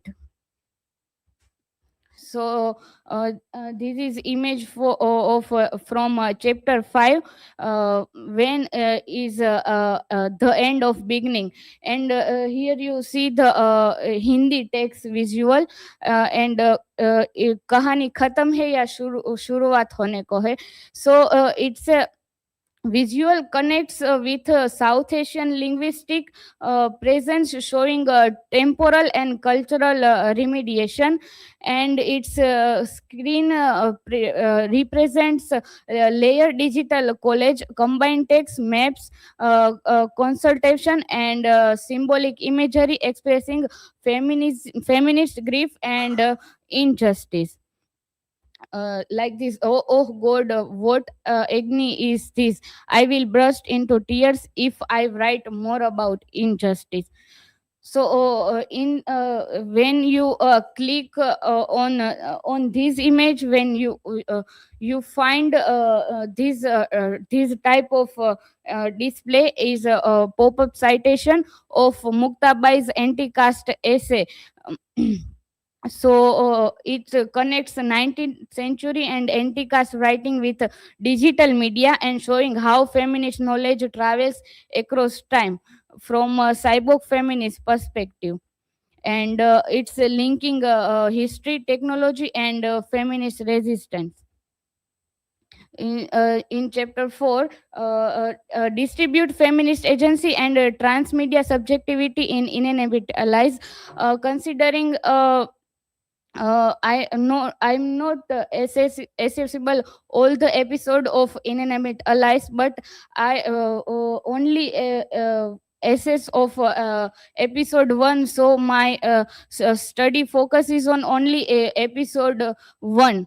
So from digital narrative to computational ontology. So in Inanimate Allies is born digitally and transmedia narrative, where storytelling operates through multimodality, interactivity, and interface design. In digital narrative is integration text, sound, animation, and navigation into unified system. In compulsion ontology. It's identity develops through human-machine relation in digital environments, and cyborg feminism and dissolution of humanist subjectivity. So its challenges autonomous liberal humanist subjectivity and allies identity from through technological entanglement with the Buxi device. And transmedia structure and narrative authority. So it's emerged through multimedia modes rather than text alone, and authority becomes distributed across visual, sound interface, and reader interaction. So this is the Buxi device which I mentioned where allies this Buxi device is a pink handle digital device used by allies for communication, gaming, memory storage, and creativity. And allies play with these Buxi device and talking with this device, and X cognitive extension and showing how identity agency developed through human technology interactions. So in this boy come named Barad, the Barad illustration created by Alice inside the device represents imagination of creative authorship. When you click on these pink highlighted photos, and then these boy named Barad came and allies talk with them. And in this photo, it's a scene shows a motion blurred landscape suggesting travel and instability. Allies use this photo while traveling, and saying his mother about it. Mom keeps saying we're going to look for wild flowers and we haven't seen before, but she is driving too fast for that, and still whenever I do see a flower, I point my player at it and take a photo. Is this pink is a Buxi device. So it's called affective technicity, and interface as emotional archetypal, and procedural agency and algorithmic constraint is reader interaction creates procedural agency within coded narrative rules, and gamification and feminist technology production. So Ally's goal to become a game designer reframes technology as a feminist empowerment and global mobility and infrastructure politics. So Ally's mobility shows how digital connectivity depends on global technology and infrastructures, and I do comparative theoretical positioning of Sultana's reality, visionary technological liberation, and inanimate allies procedural infrastructural feminist agency within a digital system.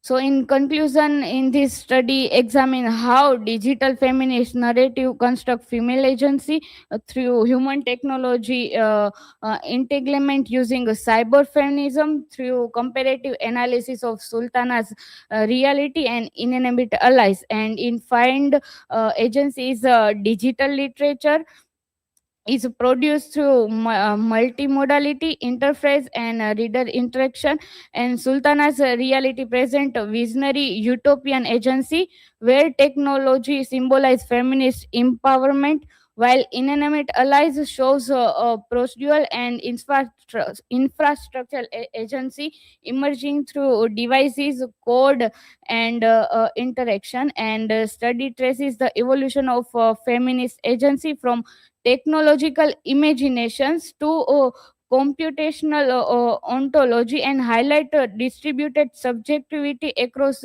human machine assemblages, and limitations are included small corpus because of on episode 1 of Inanimate Allies, and is a reliance on cyborg feminism, while future research may explore AI algorithms and emerging digital media in a feminist narrative. So this is a infographic and bibliography. Thank you. Okay, so in conclusion, you have written only summary of chapters. So as we have done the FAQs, we don't say that write summary of chapters in conclusion, but you have to go back to your research questions and hypothesis, and that should be answered or justified in the final conclusion. Okay? This again for anybody else also, the others also, if you are just summarizing all chapters, then don't do that, but try to go back to connect. That's why those FAQs are important. Ask yourself whether you have done that or not. Then things will be automatically corrected also. So which ideas of Donna Haraway have you used? Especially of cyborg feminism, where he do comparison between culture and nature, human versus machines, male versus female. But that you have to give us a quote, then we can understand that actually how it is said by Donna Haraway. If you give a quote, then we can verify from which book, which page number it is coming. Otherwise, it is general observation.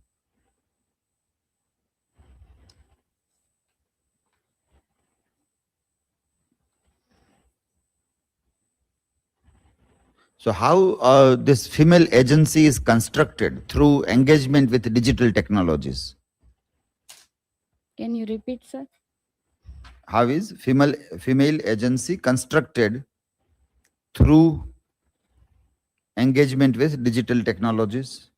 So as in this Sultana's reality and inanimate allies, in Sultana's reality, it's taken by Sultana's dream by Ruqayya Shekhawat Hussain. So in this character, Ruqayya, taken by in Sultana's reality, and highlight her dream in digital technology by electronic literature, and in inanimate allies, it's highlights Ali's life, how she traveling across the world, and so it's highlight digital technology of human agency.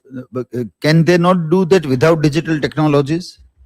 If there is no digital technology, if you remove that, then the same thing can be constructed as a female agency or not? Yeah, is constructed, but not in the interesting way, and is it's not in that way which we use nowadays, technology and all the kind of cyber themes. So it's more appropriate in using this digital way. When you say that when you want to construct this through cyborg, it means something that is not possible in physical world, that is achieved when it becomes digital. That is the proposition of standing. That's why this is studied, that when the digital space comes, it gives democracy to everybody to write, publish. Otherwise, there are some controls, and here we imagine patriarchal control. But here people get freedom to write, to do, so that female agency can be achieved. That is the basic proposition. Now, if it is not there, then it is fine. Like, it doesn't stand strong as any argument. Are you getting the point? Yes. That why you talk about constructing female agency through engagement with digital technologies. It means that without digital technology, that was perhaps impossible. Yes. To construct a female agency. Are you able to see that space, or Yes, it would sir. have been possible in a book also? No, I see the space. But Yes. but how? Like J.K. Rowling can write a book. they also can publish a book or any form, film also. That also can be done. J.K. Rowling is a producer of films also.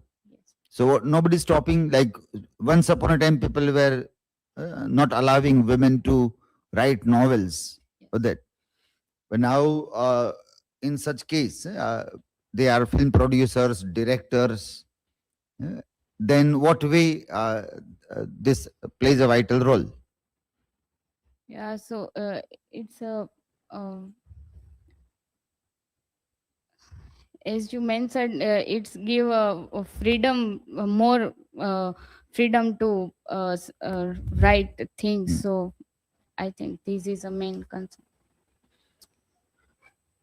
The another question also, how can cyborg feminism explain the distribution of female subjectivity across human and technological components in these digital narratives? So how do you answer that? So cyborg feminism is construct in these both texts. So it's a example of cyborg feminism in we want the quote from this Donna Haraway's work, that here is what she is telling something and here is what it is happening. And both you can show only if there is a quote from the critic and textual evidence. Otherwise, it is impossible. Otherwise, it is only talk. It doesn't give us an evidence to believe that yes, here is something that is said and here it is getting manifested. That's why these two things are very important. This is again for everybody.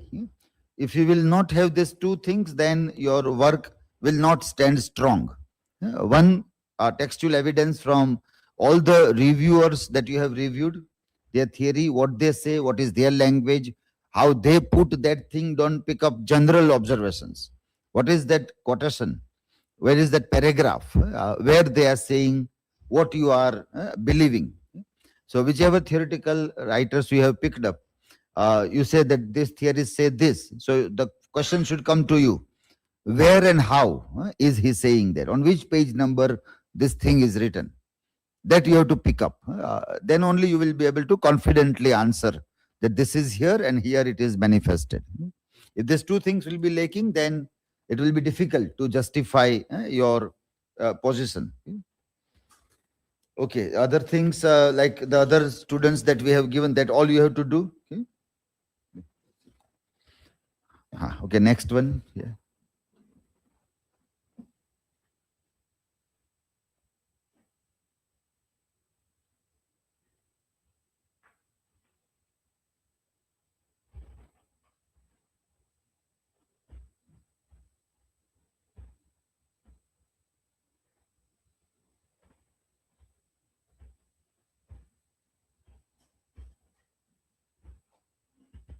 Okay, so good afternoon to all.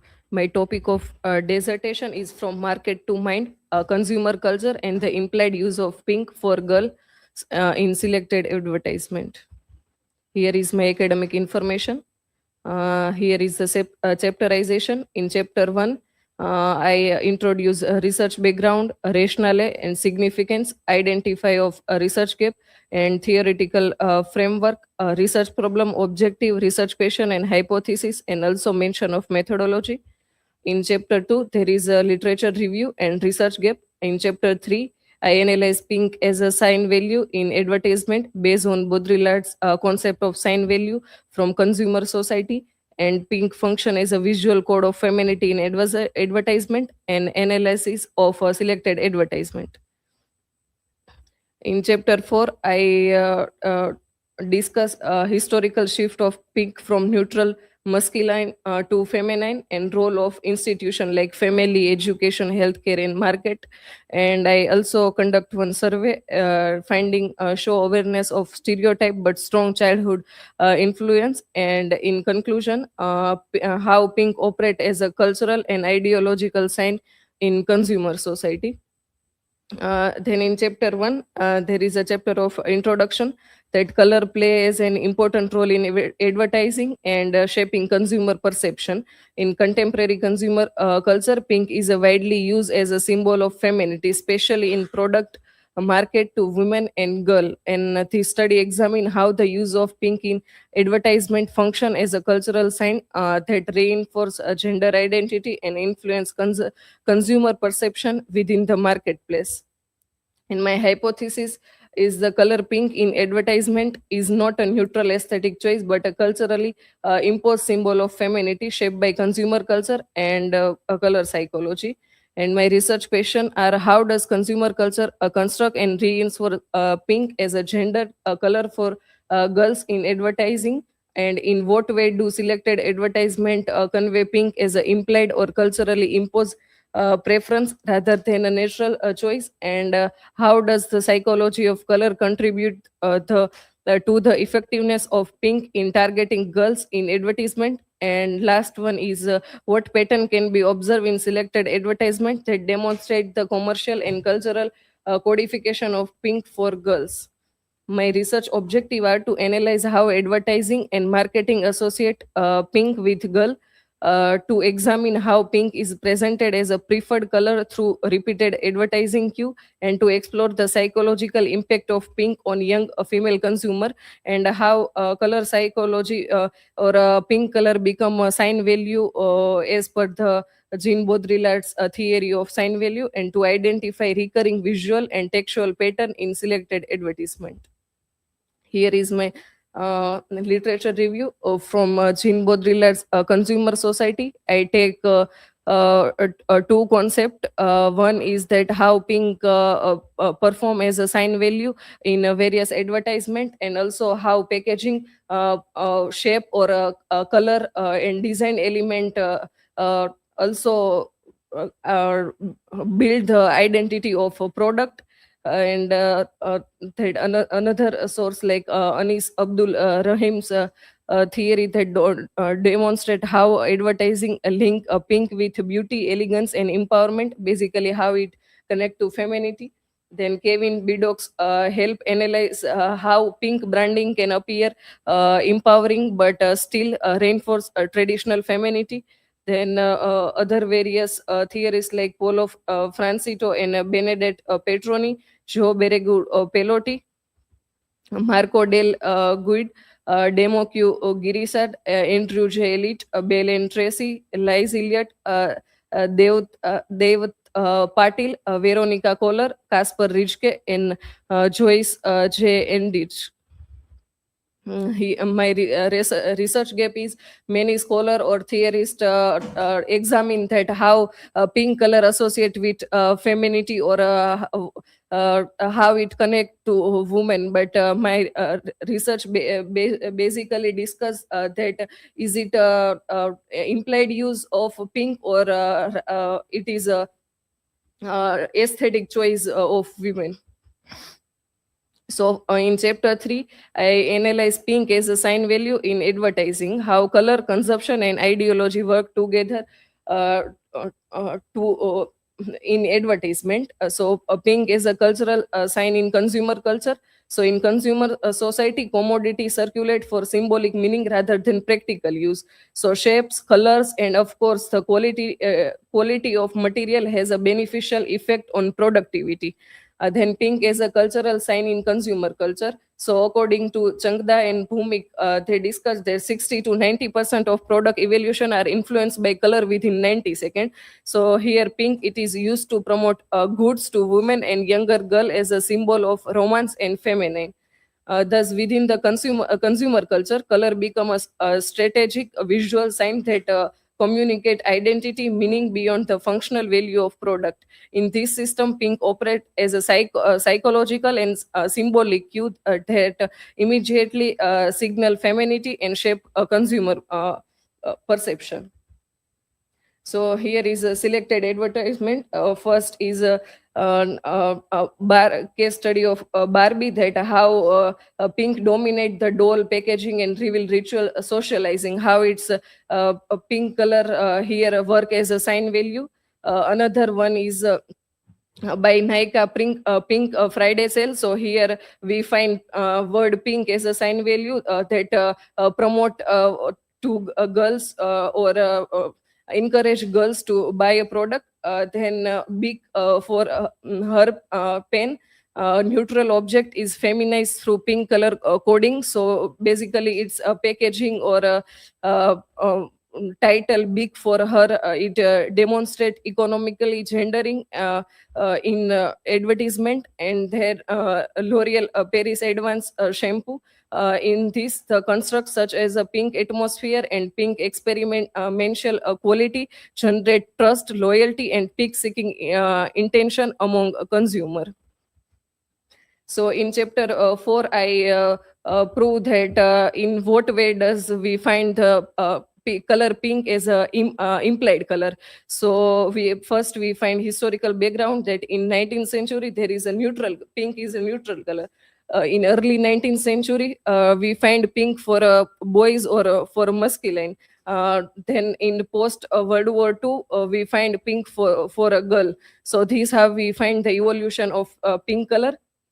Then we find various institutions that how it play a role to implied pink color on women. So first is a society that early socialization through clothing, toys, and peer expectation that we find. Here we can consider the example of Barbie, that whenever we have in our home we have a two child, one is a boy and girl, so we prefer Barbie for a girl.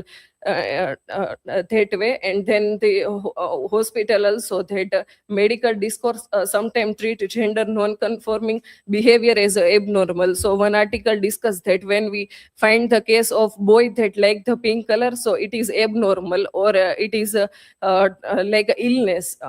Then in market, so advertising and product design repeatedly associated pink with femininity to drive consumption. So as I take various case study that we can consider as a market. And also government is at some level we find that they implied a pink color on women. So here is one figure from GSRTC bus that whenever girls are book the seat, at that time we find it convert in the pink color. In chapter 4 also I do data analysis that in what way does we find that pink color is implied. So in my questionnaire, one question is I associated pink with femininity during childhood. So from 57 respondent, 26 of respondent associated pink with femininity in childhood. That show that how in teenage age we find that pink color is implied by society or a school or various platform. Then do you think pink should be a neutral color rather than associated only with girl?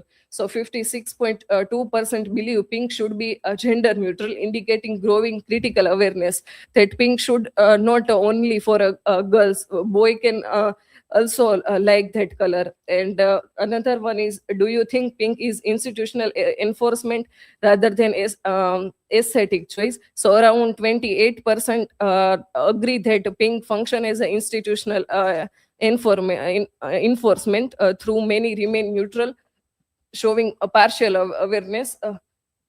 So in neutral, we cannot find what the way they think.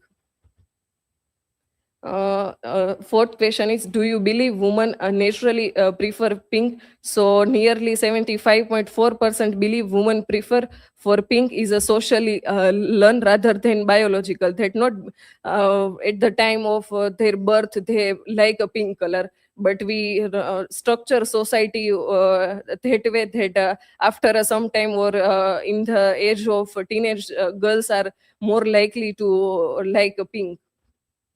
Then do you feel that women's product are unnecessary design in pink? So 82.5% say women's product are often unnecessarily designed in pink. So we already discussed the pink Friday sale. So even title affect women more in to buy or produce women product in pink color. After that, would you pay extra for a product just because it is pink? So nowadays we have a concept of pink tax, that in whenever we buy a pink color product, that has extra tax on it. So nearly 86 percentage would not pay extra for a product on a pink product. So it signify that nowadays women are not more like to pink, but nowadays we find the awareness regarding color. So in chapter 5, I include my key finding that pink operate as a culturally constructed and commercially reinforced symbol of femininity. Advertising repeatedly use pink as a visual code to target female consumer, and institutional practice and early socialization reinforce the pink femininity association, and survey result show early internalization of pink as a feminine, although many respondents now support gender neutrality. And hypothesis validation is the hypothesis that pink in advertise is not a neutral aesthetic choice, but a culturally constructed symbol of a femininity. It is supported by theoretical analysis, advertisement study, and survey data. And limitation and future scope of this research is limited survey sample and selected advertisement, restrict generalization, and future research can explore algorithmic marketing, cross culture, color meaning, and gender neutral branding trend. So here is my bibliography, and this is from my side.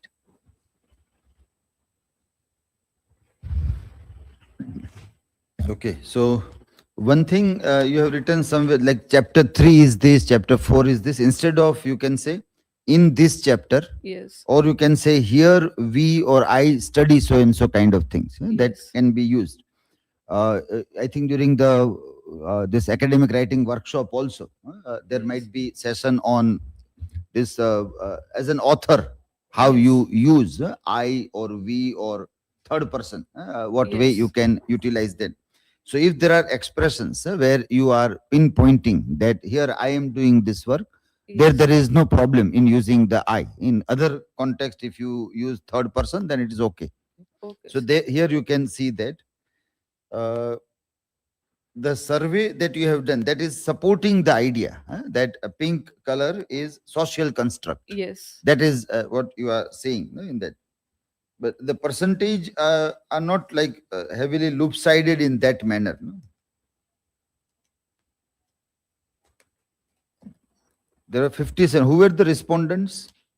57. Who were the From age group of 80 to 30 girls 18 to 30. 30 girls? Yes. That also you have to mention.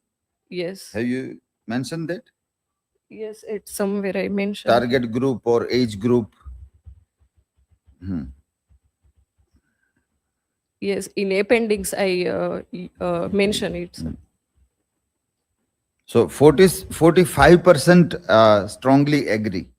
Yes. That is connected with femininity. Yes.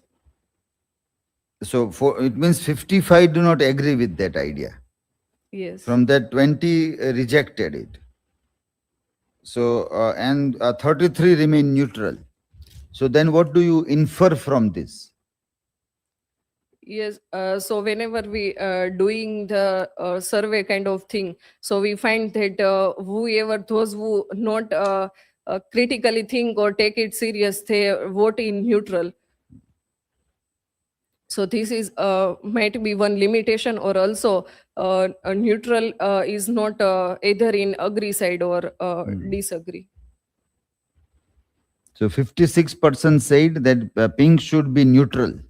Yes. So it means 40 other remaining also is almost equal. No, 44% also do not agree with that idea. Yes. So means the data is not like telling you anything very clearly. Yes. That what way people try to look at it. Yes. So have you followed this with any interviews of the respondents? No, sir.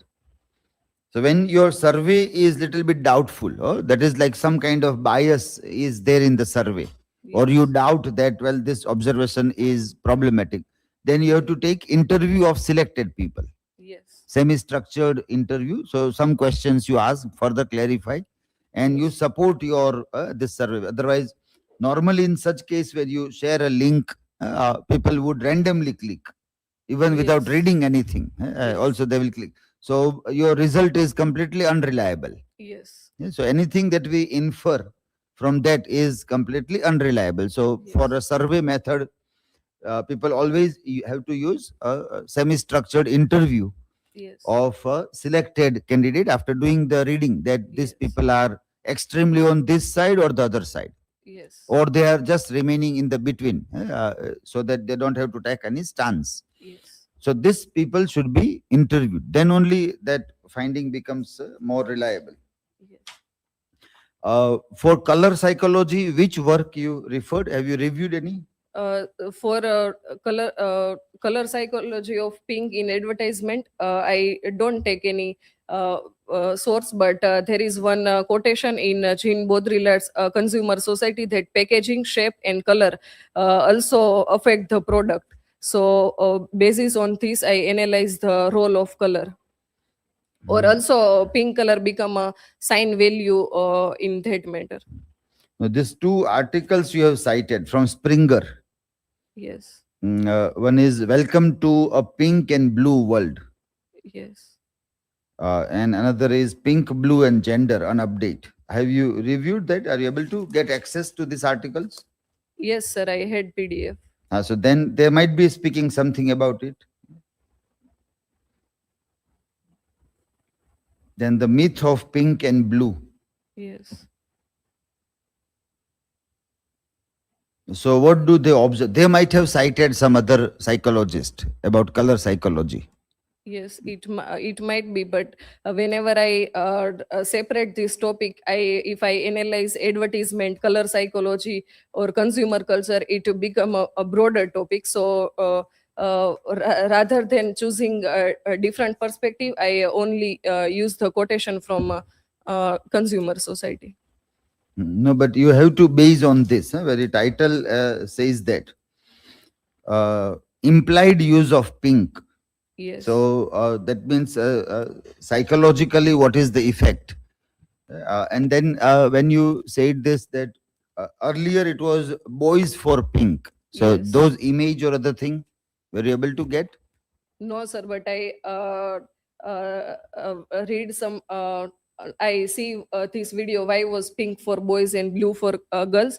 And one selected chapter from J. Paoletti. So these both discuss that at first we find pink color with a masculine feature. But some more evidence you require to see that what Yes. in which context they are telling, and then you have to use that. Yes. Okay, all other things you look into this. The other suggestions that were given to other students. Okay. Okay, next.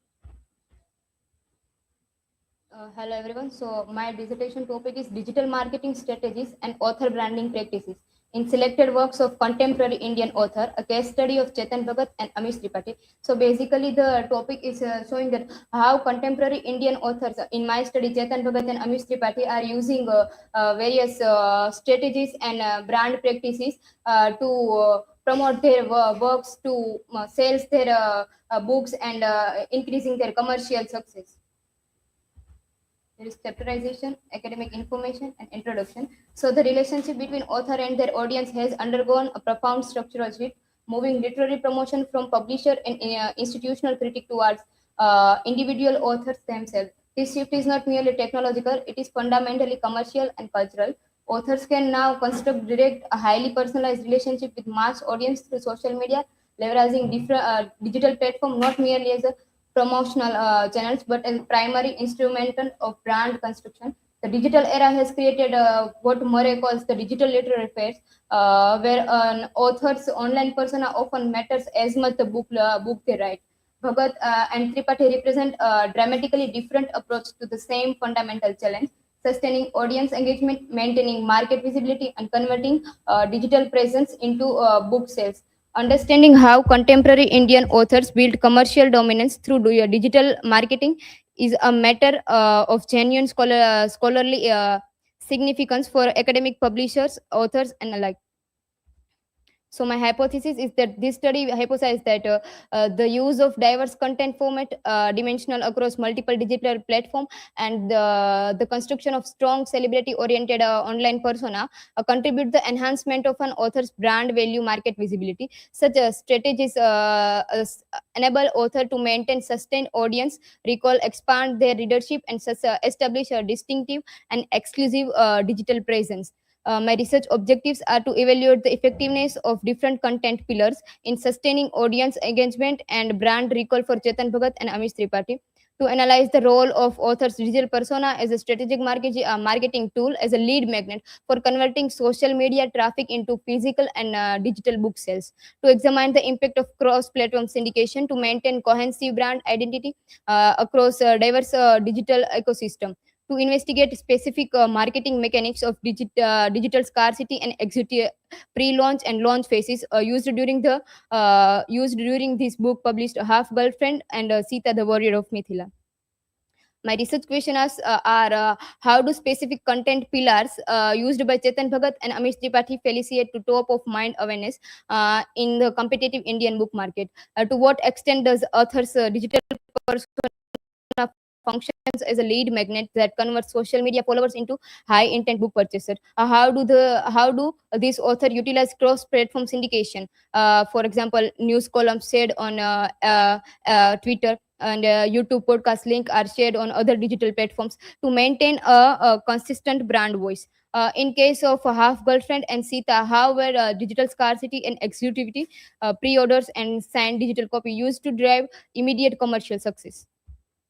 So my chapter 2 literature review, here I use uh, uh, digital marketing and author branding frameworks. So Hanning and Thoreau's pinball framework, that how fastly pinball is moving, is like the content of author is also moving. Brand message and spread unpredictability through social media. Pre-release buzz in the is a critical driver of commercial success. Holliman and Rowley, content marketing. So it provides useful, relevant content to help audience, not direct sales pitches.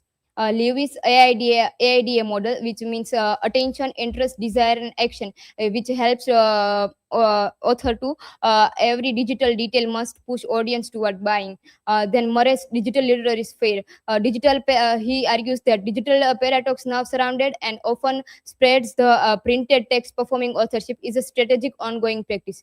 And Antonics, the authorial brand. Your authors are public person and media presence become inextricably linked with written works. And Nolan and Dennis publisher social media, micro eventing, sustaining audience engagement for beyond single launch moment. Then Cummings, Ang and Welling's self branding and micro celebrity, which suggested how author become as much valuable as a celebrity. That person identity become markable brand celebrity capital built through direct audience engagement. Then Page, searchable talk, that the hashtags and trading tools simulate authentic connections. Self branding as a digital labor in attention economy. Ravi and Patki's parasocial relationship theory, that audience developed one-sided emotion bond through repeated digital exposure, building loyalty and trust. Then Rao's authorial paratext, Bhagat's persona constructed through TV, print, and social media, attribute transfer directly onto this novel. And this uh, fear of missing out, FOMO drives continuous social media monitoring and urgent purchase of action. My research gap is that while theoretical frameworks exist, empirical research lacks systematically quantification of how digital marketing tactics translate into commercial success within Indian publishing. Significant gap remains in comparing the effectiveness of direct content pillars, understanding how digital persons function as a conversational mechanics, as a lead magnet, and analyze how authors maintain brand coherence across diverse platforms. Furthermore, the strategic use of digital scarcity during launch phase remain under searched, leaving and difficult deficit in understanding the price mechanics that drives reader engagement and book sales. So my chapter three is digital marketing strategies and author branding practices of Chetan Bhagat. So Bhagat's persona is constructed through television appearance, print, newspaper, and social media in manner that constantly reinforces his accessibility and relatability to mass Indian audience. So strategies that he uses is content pillar. So he morally focus on political and controversial speeches. Also gives motivational speeches and posts that are motivational, and that promotion is content. He sustained this top of mind awareness in his readers and his followers' mind. Then digital persona. So they use digital persona as a lead magnet. That he is from IIT-IIM credential. So he is a scholar and he's a populist accessibility. That his works are accessible bestseller performing parasocic intimacy at a mass scale. So his works are accessible to any at any publishing house, because he is as much uh, famous, we can say. Then cross platform syndication. So one column said he's one content he not share in only that one platform, but he share it on various platform like Twitter, Facebook, Instagram, YouTube. Consistent brand voice throughout. That is any YouTube link of his, so he's not share is only on his one platform, but is cross platform he share this. Then controversy as a strategy. So each Twitter controversy reintroduce Bhagats to million in a carefully celebrated cycle, generates debates, media attentions. Then case study of the half girlfriend, scarcity, exclusivity, and digital fear of missing out. So when digital scarcity marketing, exclusively retail partnership, Bollywood cross promotion, and carefully celebrated pricing are executed in coordination, the resulting commercial impact can draft anything achievable through traditional literary marketing and channels alone. So his title and dedication. So half girlfriend is very ordinary title which connect all his readers and audience to that. It becomes cultural cataphrase dedicated to non-English type readers, reaching beyond urban audience. So it his content is like that, which attracts the audience who are coming from background non-English background, so they also can read this, and its stories are connected to also beyond urban audience. Then Flipkart exclusivity. So platform specific scarcity deals website crashed on launch day, generating second wave of a fear of missing out driven urgency. When his this half girlfriend launches, so he give it to before launching it, give it to Flipkart platform, that people who want is reach book before launching, so they can also buy it from Flipkart. So it generates people, that limited stock is there, so people are more going to buy it. So it for other people it feels like a fear of missing out, that they are if missed, they who are the most follower of them. Then a Bollywood crossover. So film rights sold before publication. So he announced that his book is he given right it to making movie on it. So those who are a non-literary person, that who don't like to read, so they also attract toward it, that what is in these books, that movies make on them. So he attract audience like that. Then commercial impact. So disclosed print run as a social proof, scarcity, mass readership, perception itself become the purchase driven. Then chapter 4 is on digital marketing strategies and author branding practices of Amish Tripathi. So that no matter how good product is, nothing sells by itself. You have to market it well. Amish Tripathi used scholarly custodian persona that he devoted student of Indic civilization, balancing cultural mission with business pragmatism across every platform. That his persona is he is a very devoted people. He is very culturally rooted people. Then content pillars, so he used mythological education, research documentation, book promotion, and through intellectual constituency rather than viral or omnipresence. So his content pillars are like he used mythological education. He also give proof that what he researched before he write in book. So this create his followers a top of mind awareness that they if people want any such reliable or myth or based on myth, so his image comes first on people's mind.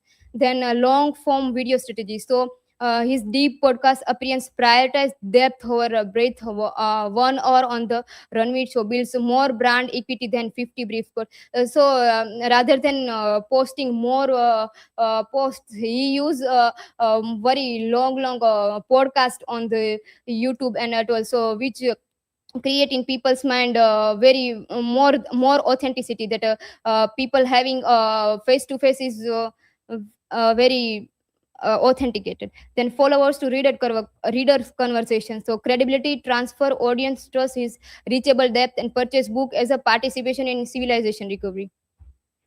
Then case study of Sita, the warrior of Mithila, cinematic marketing, exclusivity, and civilization pride. So even great books are forgotten if they are not marketed well. It's fallacy to think that books sells themselves. There has to be good marketing.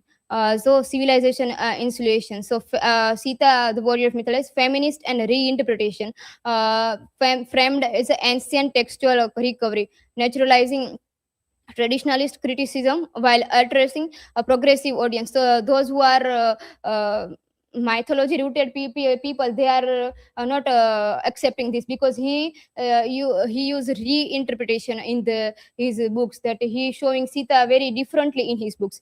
So people who are highly rooted in myths, that they are believing in this, so they do not believe in this his new ideas, so which create his controversy, so which also makes him more visible. So then celebrity and cinematic marketing. So first ever so his this Sita is first ever live action book trailer featuring which help of Alia Bhatt, screening in multiplex, pioneering cinema infrastructure for literary marketing. Then digital scarcity and tactics. What type of his scarcity? So signed book plates, free sample chapters, crowded convert design, so covering audience engagement into purchase urgency. So that limited signed book are there. Then free sample chapters, so if people read free sample chapter per half, so they are also attracted towards the next chapters. And then crowded cover design, so he also take helps from his readers to help him for for design his covers. So that also makes his audience engagement and make large audience. Then empirical impact, so highest selling book of 2027, verified by HT Nelson. Top 10 Ramchandra series becomes second fastest selling series in Indian publishing history. Then chapter 5 conclusion. This study demonstrated that digital marketing and personal branding are deceive as a creative work itself in the contemporary Indian literary marketplace. Both authors shared an identical strategic architecture, yet execute it through two distinct pathways. Bhagat through accessibility, controversy, and parasocial intimacy. Tripathi through intellectual authority, credibility, transfer, the civilization pride, both achieving comparable commercial dominance. The study's central hypothesis is confirmed that diverse content formats, multi-platform dimension in strong digital persona construction enhance brand value most powerfully when operating in integrated strategic coherence. This research is first to empirically connect specific digital marketing tactics to measurable commercial outcome within Indian popular fiction, addressing gap in content pillar effectiveness, lead magnet conversion, and digital scarcity mechanics. Limitations include reliance on publicly available metrics, quantitative design, and author sample. Future research should explore quantitative validation, regional language branding, gender dynamics, and the emerging AI distributed variable. Here is bibliography. Thank you. Okay, so you have to locate your research in the larger framework of cultural studies instead of only in the marketing side. But within cultural studies, you will have to see that. And within that framework, we have author and his market. That you have to connect and see. Otherwise, it looks like it is a study of business management rather than the study of literature. So how literature is intersecting the field of marketing and management by doing the cultural study. So then you have to see this zeitgeist, spirit of the time, where such writers can be popular. Those reasons, what are the reasons in the time that makes some provision for such writers to be popular? That point you have to also highlight. So one writer is talking about youth, aspirations of youth. India is one of the youngest country, lots of young people in India. Their aspirations through IIM, IIT, and all other things. That, and he's telling those stories.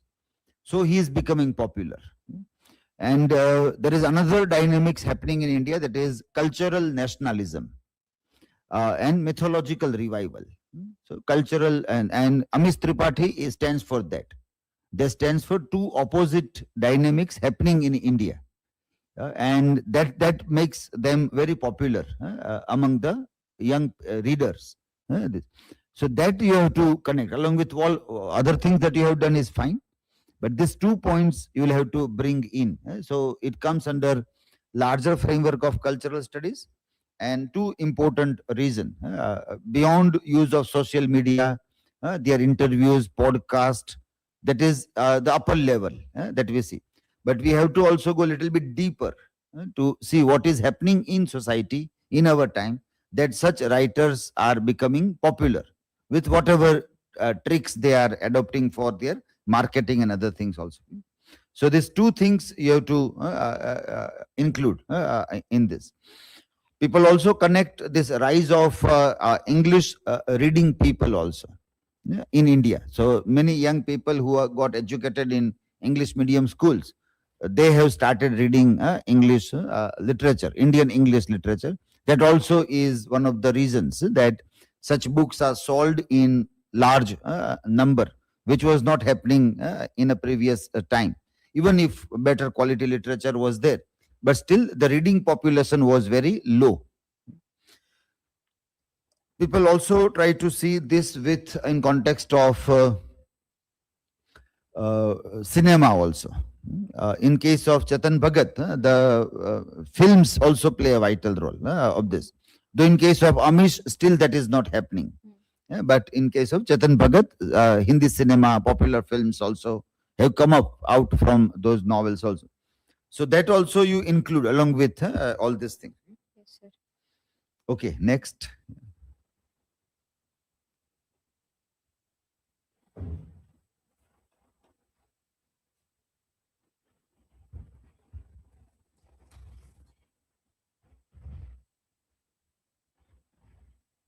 Okay, this will be the last, and then we will go for break. Okay?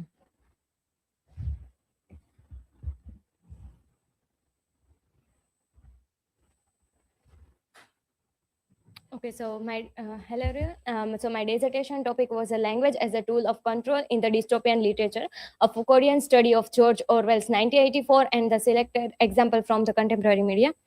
Here the academic information, chapterization, and chapter 1 was that language is not merely a tool of communication. It is the most powerful instrument through the which authority is exercised. Truth is manufactured as a human thought is silently controlled. Michel Foucault argued that power does not always operate through the visible force. It's operates invisibly through the discourse, through the language, through the system, and decide what people are allowed to think, say, and believe. He calls this as a power knowledge nexus. Whoever control language and control reality. In George Orwell's 1984, that proves that, these arguments through the fiction. The party does not simply punish the citizens, it's destroy the ability to think differently by the engineering language itself through the newspeak, propaganda, slogans, and the rewriting of the history. The party ensured that rebellion become not just dangerous but linguistically impossible. This dissertation argued that such as a linguistic control in the not conform to dystopian fiction, it is alive, functioning, and normalized in the contemporary media discourse, where language continues to shape perception, manufacture, consent, and sustain institution authority. The purpose of this chapter is to establish a theoretical foundation, introduce the primary text, define the research problem, and set direction for the entire study.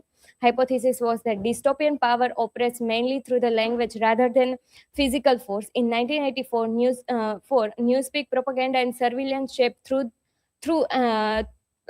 thought and the truth by creating internalized control and similar language-based mechanism continues to function in contemporary media. Research question was that how does dystopian literature present language as a central tool of control over thought and behavior? How does George Orwell's 1984 use language, ideology, and surveillance to control individual and the society?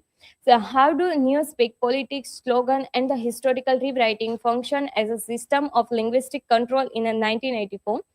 How does surveillance in 1984 share self-censorship and the interdiscipline through the language? How does the contemporary media and political communication use language, repetition, and framing to influence public perception in a way similar to 1984?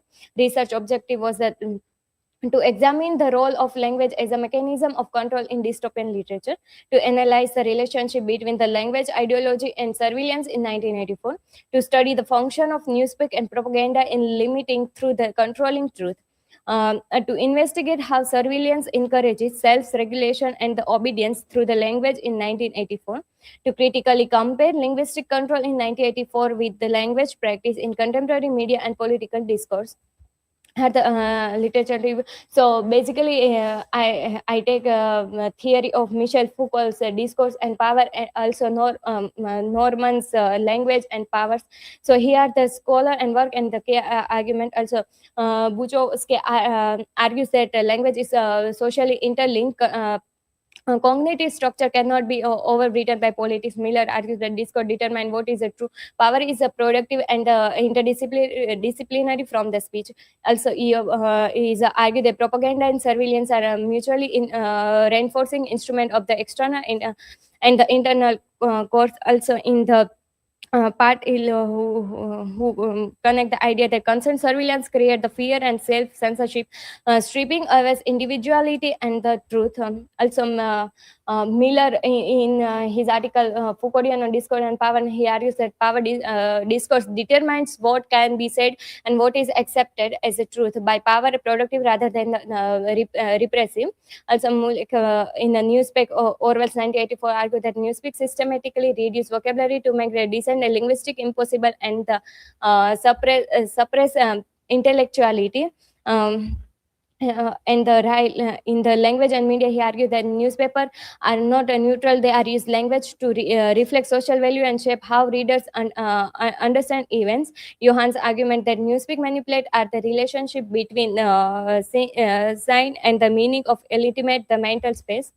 Research gap was that while scholars have extensively analyzed newspeak, surveillance, and the media discourse in isolation, there remains a clear lack of research that systematically examines language itself as a shared technology of control in both Orwell's 1984 and the contemporary media using Foucauldian discourse framework.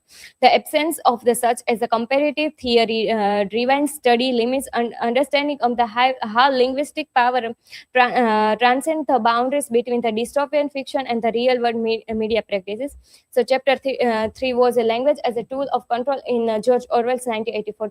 In the 1984, language is not merely means of communication. It is a central instrument of the totalitarian power. The party does not just punish citizens, it destroys the ability to think differently by engineering language itself. Foucault argued that whoever controls discourse controls the reality, and the party proves that through the every mechanism of linguistical control. So basically, in the chapter 3, that how language control in 1984, that how language control over the characters, and here at the example like newspeak destroying thought through the language. Like vocabulary is systematically reduced. Words for freedom, rebellion, and individuality are permanently eliminated. When word disappear, thought that disappear to like also Courtin and Willett call his a linguistic engineering. Language is a redesigned to eliminate ideology, operate at its root. Propaganda and other thing like slogan war is peace, freedom is slavery, ignorance is a strength. Replace logical thinking with automatically obedient. Through the constant repetition, citizens accept the contradiction without questioning. Double think train citizens to hold to contradictory beliefs simultaneously, destroying independent reasoning completely. Ministry of truth and rewriting of the history. Like history is constantly rewriting to match currently parties claim. Without a stable past, citizens cannot form independently judgment about the present. Who control the past control the future. Who control the present it's control the past. Language does not describe the history. So in 1984, also is a dystopian novel. In that novel, that major concern was that how language control the people's mind, or it's their limitation of thought, surveillance, and the panoptism. Like telescreen monitor citizens at all times. Fear alone ensure the complete obedience. Also, the surveillance and the newspeak work together. Language limits thought, the while telescreen punish expression. Language in 1984, both the instrument and the dominant of the power. The party control not just what people say, but what they are capable of thinking, remembering, and believing. Through the newspeak, propaganda, surveillance, and the historical revisionism, the party achieves total ideological dominance through the relying solely on physics force. Chapter 4 was a language as a tool of control in contemporary media, power, discourse, and the authority. Like modern media does not just report news, is actively manufactured the reality through the language, framing, and the discourse. Power in contemporary society works invisibly, not through the visible force or explicit censorship, but through the normalization, repetition, and the strategic use of language. Althusser argued that media is not a neutral institution, it is an ideological state apparatus that reproduce the dominant ideology through the consent rather than association. How language control in media, so framing it, where that event in a describe completely decides how the audience think and feel about it. Media does not just select what to report, it select how to report it, and this shapes the public understanding before audience even question it. Calling a protest a riot create a fear and discourse. Calling it a demonstration highlight the democratic participation. Same event, completely different meaning, and constructed through the language alone. Lexical choice, vocabulary is never innocent. Lexical migration versus asylum seeker, every word carries a hidden ideological position. The influence how audience morally evaluate people and events. Euphemism, collateral damage, hidden reality of civil's death, enhance the interrogation, hide the reality of the fortune. In the bureaucratic and the technical language, distance audience from the human consequences of the institutional voice, passive voice, like mistake were made, civilians were killed, the agent disappear from the sentence, no one is responsible. Institution accountability is completely erased while the appearance of the objective is maintained. So who control the discourse? The governments, the use of official press, briefing, nation address, and the crisis framing to make the narrative the only acceptable version of the truth. Fear and urgency as a Moby dials to narrow the space of for a decent corporate media. A limited number of the corporation control major news outlets, economic interested, and the advertising revenue decide what is reported, how it is framed, and what is a silent. Algorithms like digital platform used automatically systems to regulated visibility. People only see what algorithm decide it relevant. Invisibility shaping public perception and manufacturing collective understanding. Here are the example which I taken, like protest cover page, Delhi protest take violence turn, injured policeman critical. This frames protest as a discourse. The phrase violent turn removes human agency. 15 injured amplified the unrest, and the policeman critic center the state as a victim. And Dalit protest shut down as the state. RSS blames like breaking Indian bridge. The shift focus to politic conflict, shut down state stress, structure disruption, while the breaking Indian bridges use a national metaphor of delight is a protest as a threat to national unity. So chapter 5 was the conclusion, like through the examination of George Orwell's 1984 and alongside contemporary media discourse, it became evidence that language functions as a powerful and enduring instrument of the ideological control.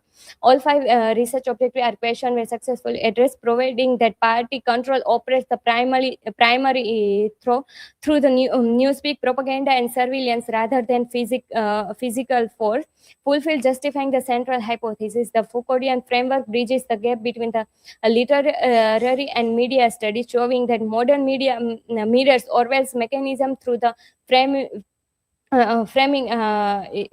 euphemism and the selective representation. While the research is limited to English language textual sources and the lack of audience reception analysis, this gap open valuable direction of future research, including digital media analysis, cross-linguistic comparison, and the interdisciplinary approach. Ultimately, language is never neutral. Controlling the language means controlling truth, and controlling truth shapes the very boundaries of human freedom. Here, the bibliography. And thank you.